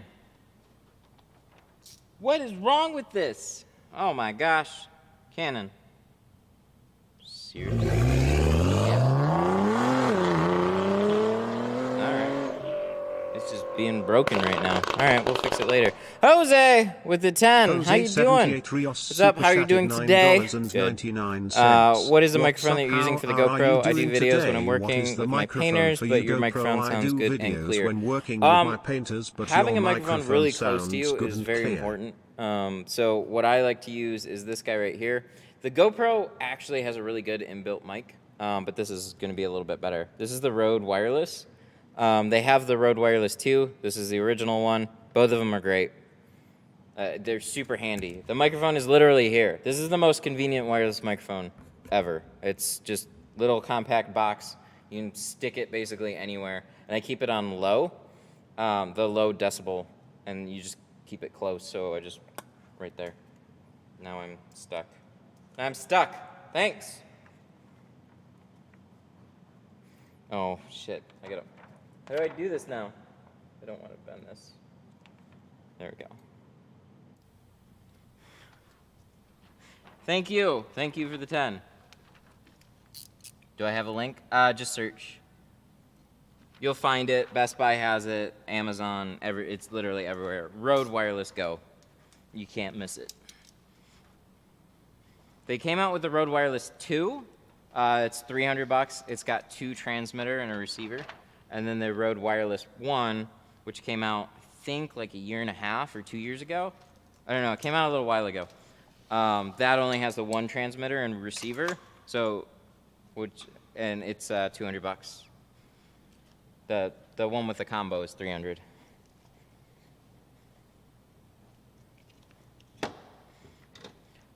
That is so much cheaper than my first wireless microphone. I have a Sennheiser wireless system that I was using with my Canon, and all the research that I did at the time, there were good. Basically, you had 2 options for microphones. You either had a lav mic that was plugged in, or an expensive wireless situation. There wasn't any budget wireless situations that worked. So I ended up getting like a $800 Sennheiser wireless system, and I hate it. The pack that it had, it's just big compared to this. You just have a little block, you stick it anywhere. And the pack that I had was actually pretty small for a wireless microphone pack. The idea of like running a cable like up your shirt and like then it starts getting caught on stuff, and then you have the pack in your belt. It drove me crazy. Need less wires. This, turn it on, clip, boom, good. Battery life is like 6 hours, I think. It's pretty good. Not amazing, but pretty good. For the size, it's great.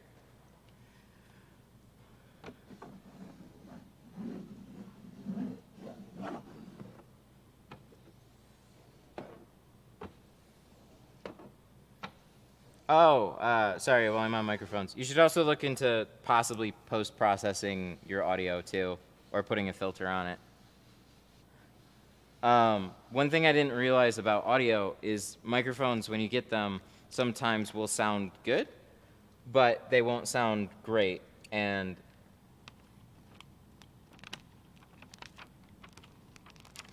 what I didn't realize is many people do post-processing on their audio. They'll either have like a little, basically like a filter, or just EQ it.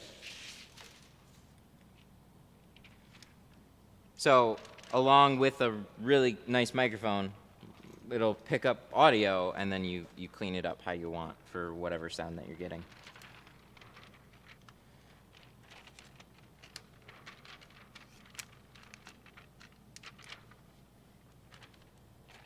Just something extra that you can do.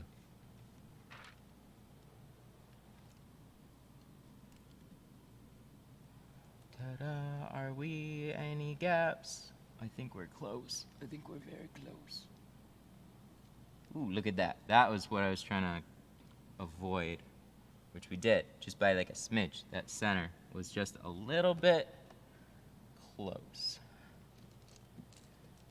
But we did it. Make sure all my edges are covered. This is one of those things where like you can start placing it, you can see this corner, you can see this corner. Always get your head up here and like try and shift your film around like slightly and make sure that you cover everything. It's one of those, oh, it's so annoying. You like get it, you think everything's set, you'll squeegee it out some, and then you get that right angle and you'll see like a hairline gap, and you're like, no! It'll drive you crazy. See, so make sure everything is as covered as you can, and then lock it in place.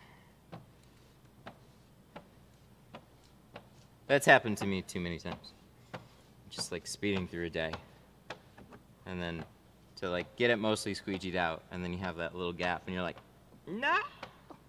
Oh, it kills you.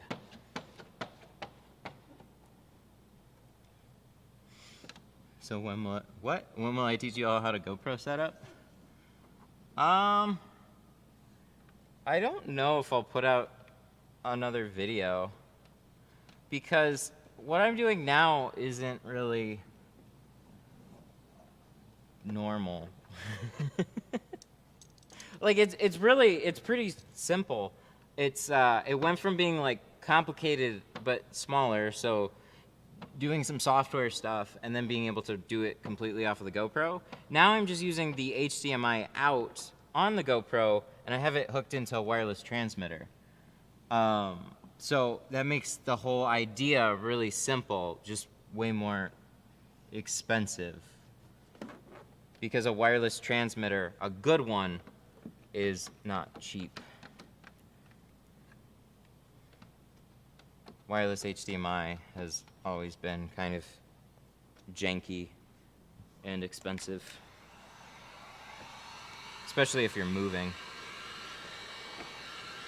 So this is like a low, not a low, it's a budget Hollywood setup. It's what it is.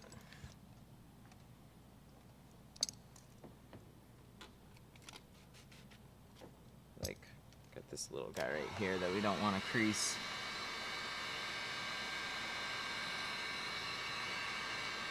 We came very close to pushing it. Just, we need to step back, kind of loosen that area up a little bit, and there we go.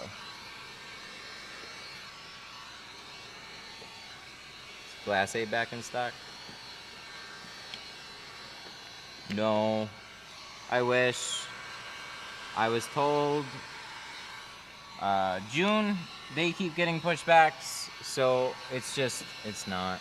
We're waiting still on shipping material, and then it'll get processed down, and then it'll be Glass 8.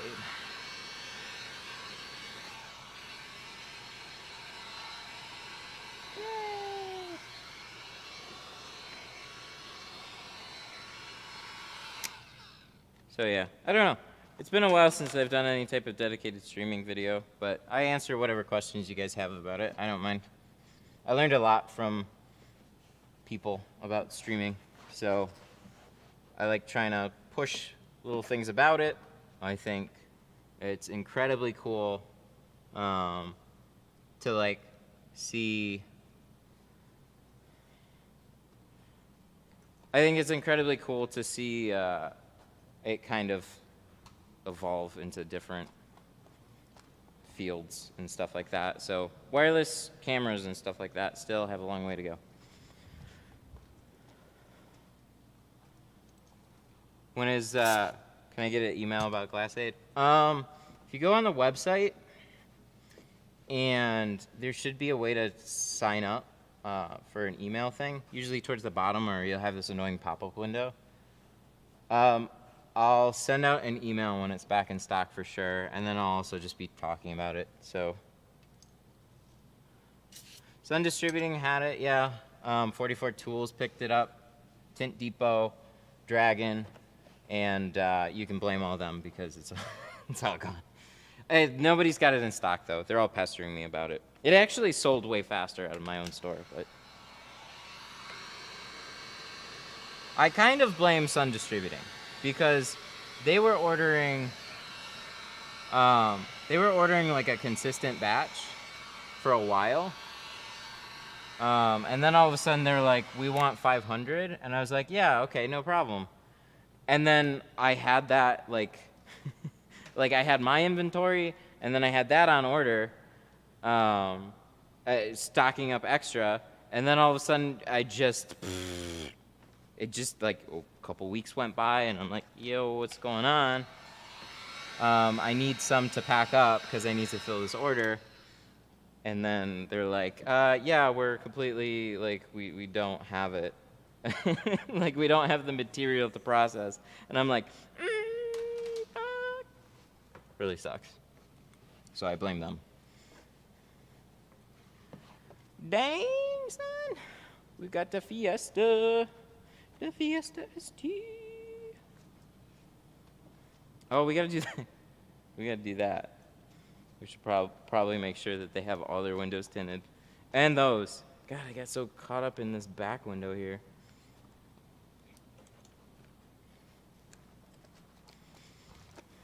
I got so caught up in this back window that I forgot I actually have 3 windows left.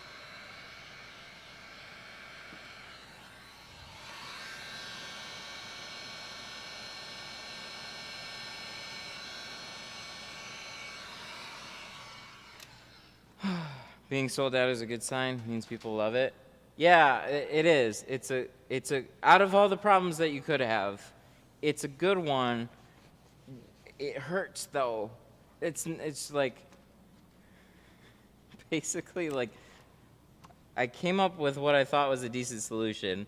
Other people like it, and then you start to like, this is how you do it. And now you don't have the material to keep doing it that way. And you're like, well, now what the fuck do I do? And that's what really hurts. Is like, I don't want it to inhibit the money that you're making. That just sucks.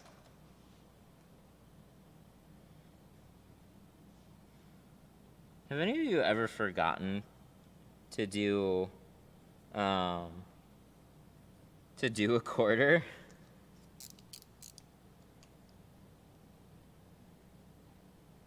I think that's happened to me like one time. It would have been a long time ago that it happened, but when you start to do things out of order, oops. Let's not forget those.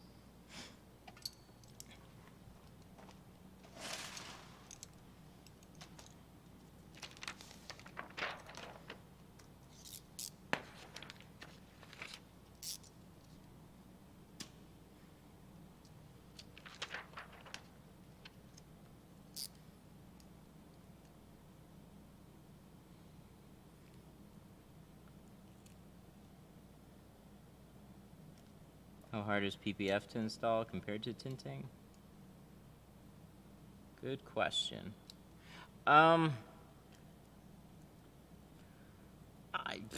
If you've been tinting, you're not just going to be able to jump into PPF. There's things about it that you'll kind of understand a little bit quicker, mostly with cleanliness.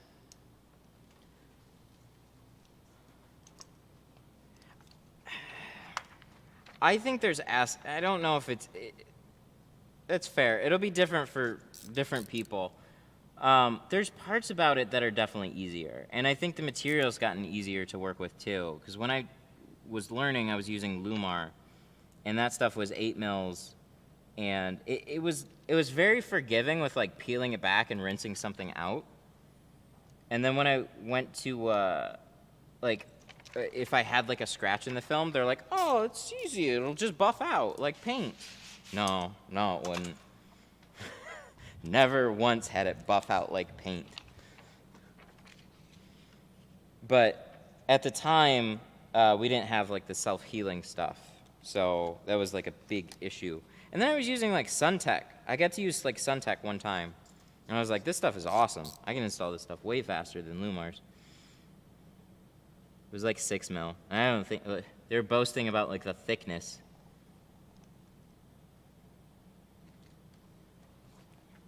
And I don't think it needs to be super crazy thick or anything like that. I really don't. 5 or 6 mil, I think was plenty.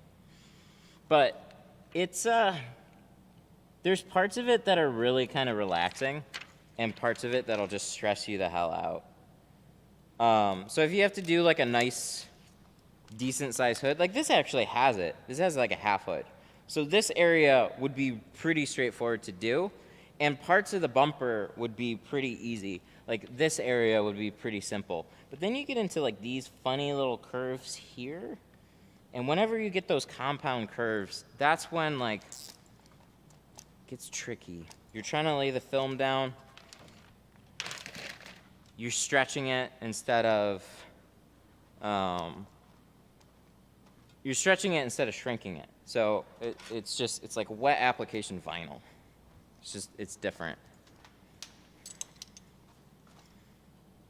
And then if a car came in with over 1,000 miles on it, it was almost like you might as well get the whole bumper repainted or touched up or something, because on our roads, it would have a handful of speckles in it already. It'd have all this dirt and all the cracks and stuff like that. You got to spend a little bit of time trying to flex the bumper and wash a good amount of that out, or you'll have like a dirt section like just slowly start feeding in, and it'll be all speckly and stuff. I liked it when I could focus on it, but I never got jobs often enough to really learn it super well. It was always like kind of like, eh.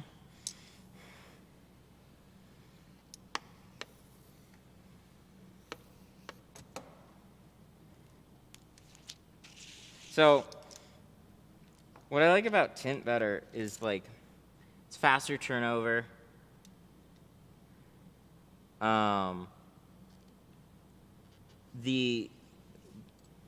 If you have to redo something,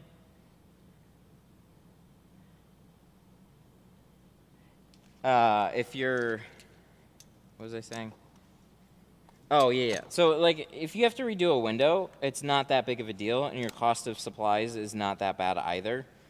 It takes you some time, but if you have to, like, redo, like, a fender, or, you know, you have a spot in a bumper that didn't turn out that well, then you're redoing, like, the whole bumper, right? So let's say I've got a spot, like a section here that just kind of, like, is warped or didn't turn out that well, or smeared or something.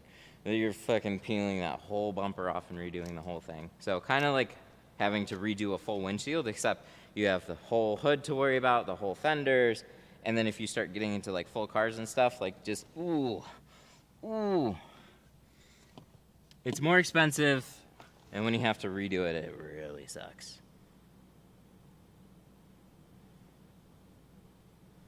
It's expensive material. But if you're good at it and you do well, then you'll do good.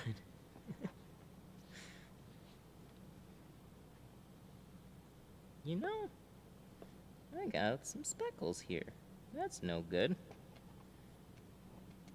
See, like that. We just gotta redo this quarter. We're gonna use the template though. Did I throw out the piece? I think I did.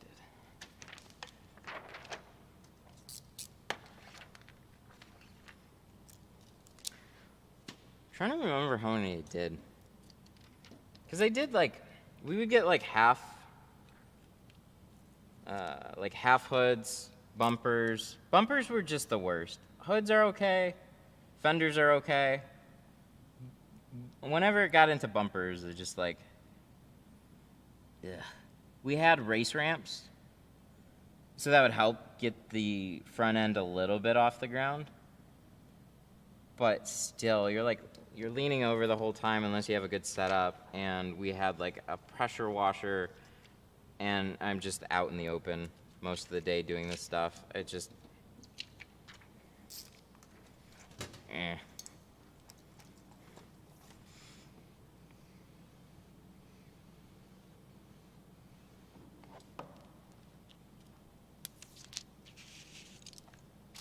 wonder if I brushed this paneling. I didn't exactly get my head in here. Oh my God. There we go. Let's try and get this now.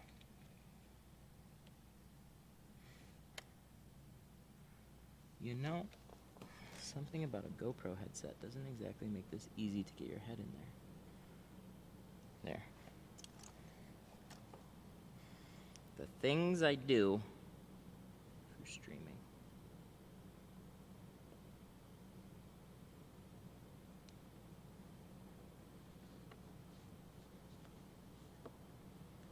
Yeah.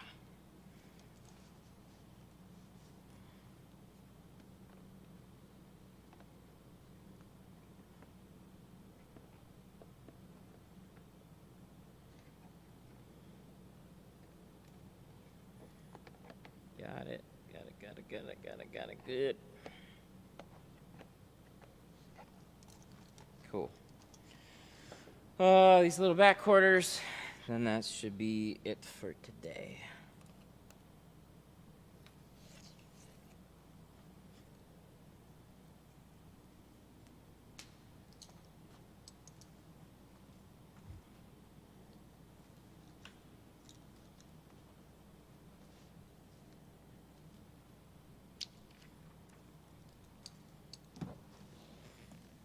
Do you have any extra Tint Wiz triages? I wish.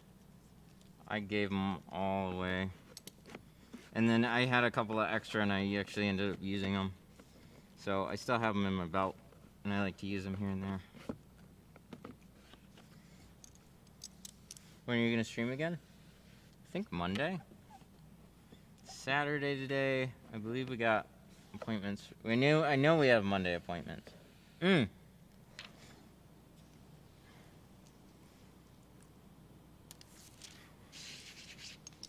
Monday afternoon, we have the new Ram TRX.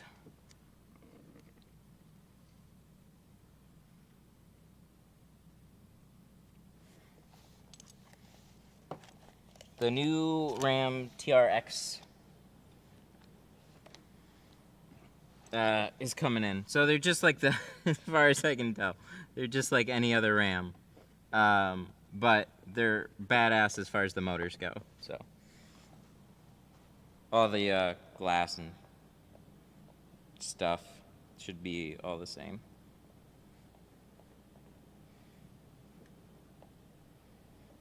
G-Rex.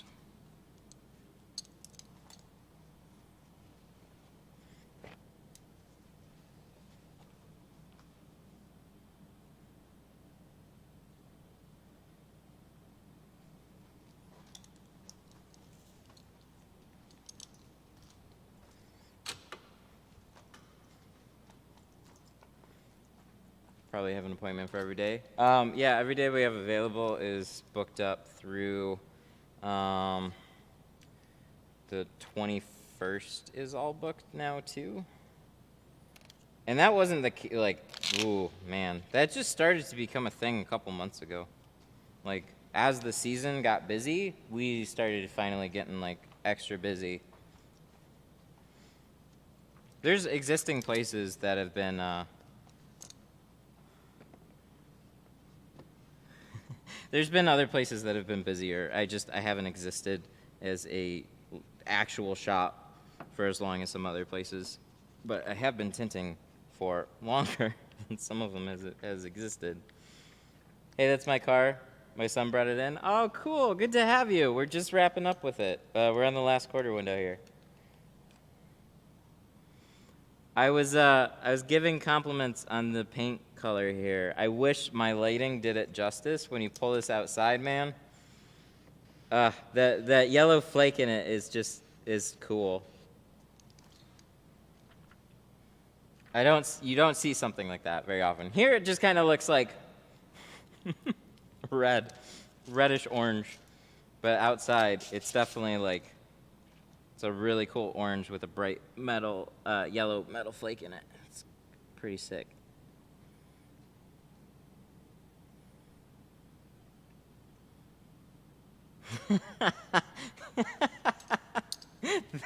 Thanks, I love that stupid little car.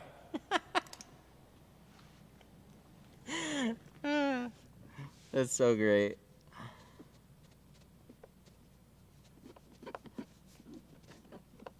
ST is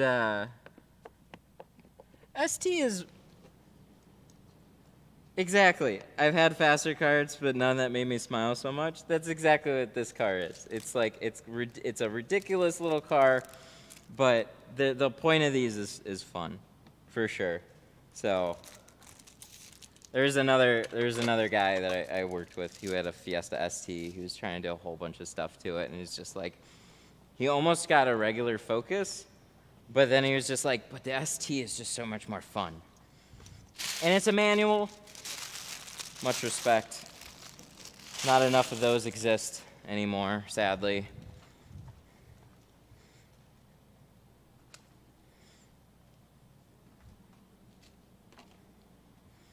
So we are actually getting all wrapped up here.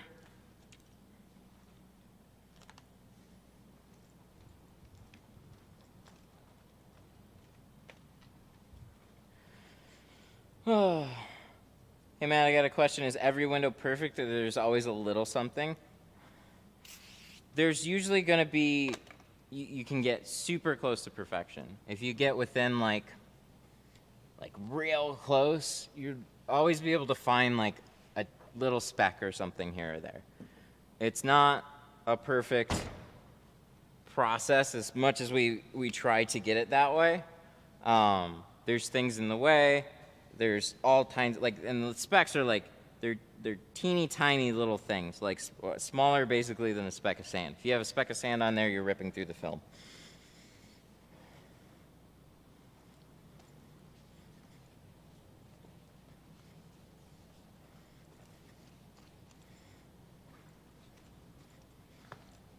So don't beat yourself up too much. If you have like little speckling patterns in sections of windows, that's too much. It should only be like, you know, if you're really looking close, like, oh, I could see something there. That's basically what it is. But especially when you guys are new, do the best you can with the time that you have is always what I suggest, and always aim for being better.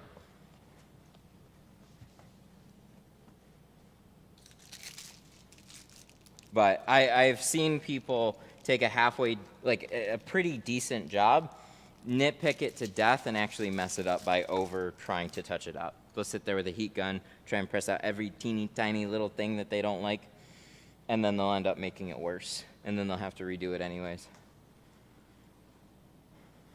Woo!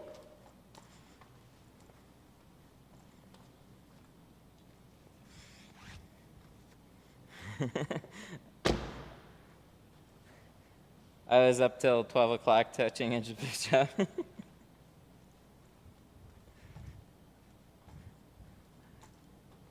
It'll vary from person to person too. You'll like be extra particular about a car, and you always want to, oh God, I hate doing that. Sorry, we're fine. Where's I latched it. That's why I don't like latching. Because then you can slam it on the thing and then accidentally do that. Unlock. Where's the unlock? Oh yeah, then we gotta jump it. So. Actually just. Hang on. As far as I know, that's good, right? No? Not yet.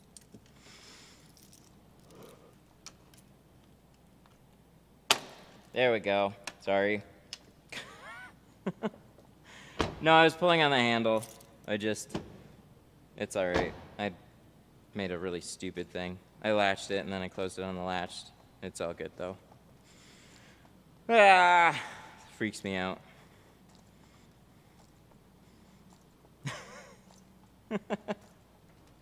I saw that coming when you yeah, so that's one reason I try not to, was because of the ding ding ding for the sake of the stream. I'll do that, but yeah.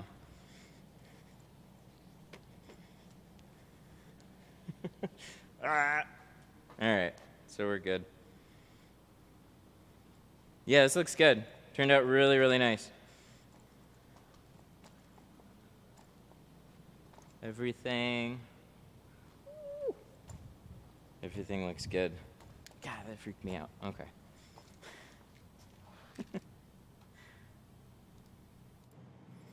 Cool. Badass. Thank you. Glad you like it. Yeah, so this is the crazy contraption that we use for streaming. Somebody was asking, what do we use? We use a GoPro.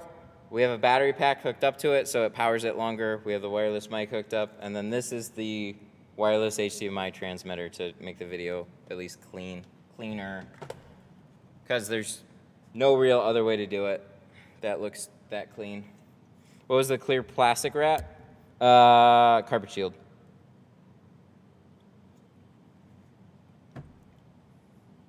Alrighty.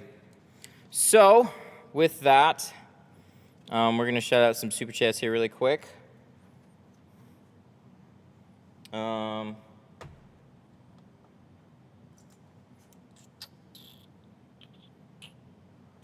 got to go to the website.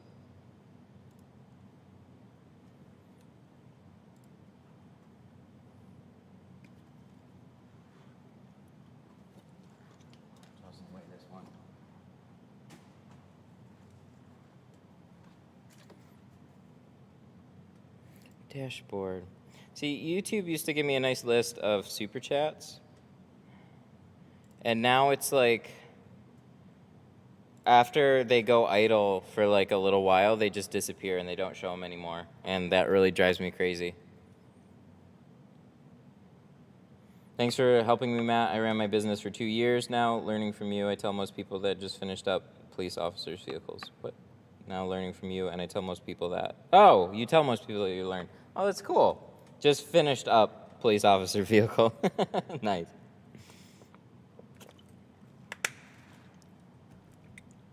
Oh, speaking of super chats, let's wait for it to pop up here. This will be the first thank you. Who's the last two super chats?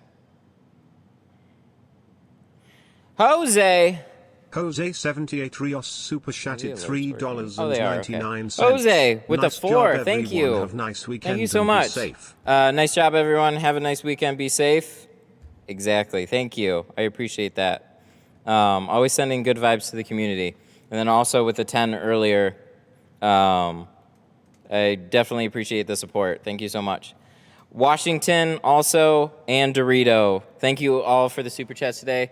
I appreciate any support that we get here, and then everybody that hung out today. I always appreciate you guys too as well.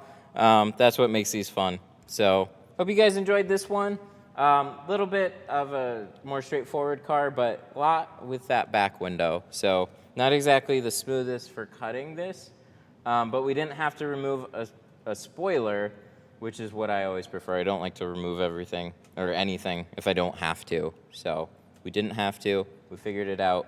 We're all good to go. So looks pretty good. We did 20% on all the sides in the back. She's ready to rock. So I'm going to end the stream here. We'll be back on Monday with that TRX Ram.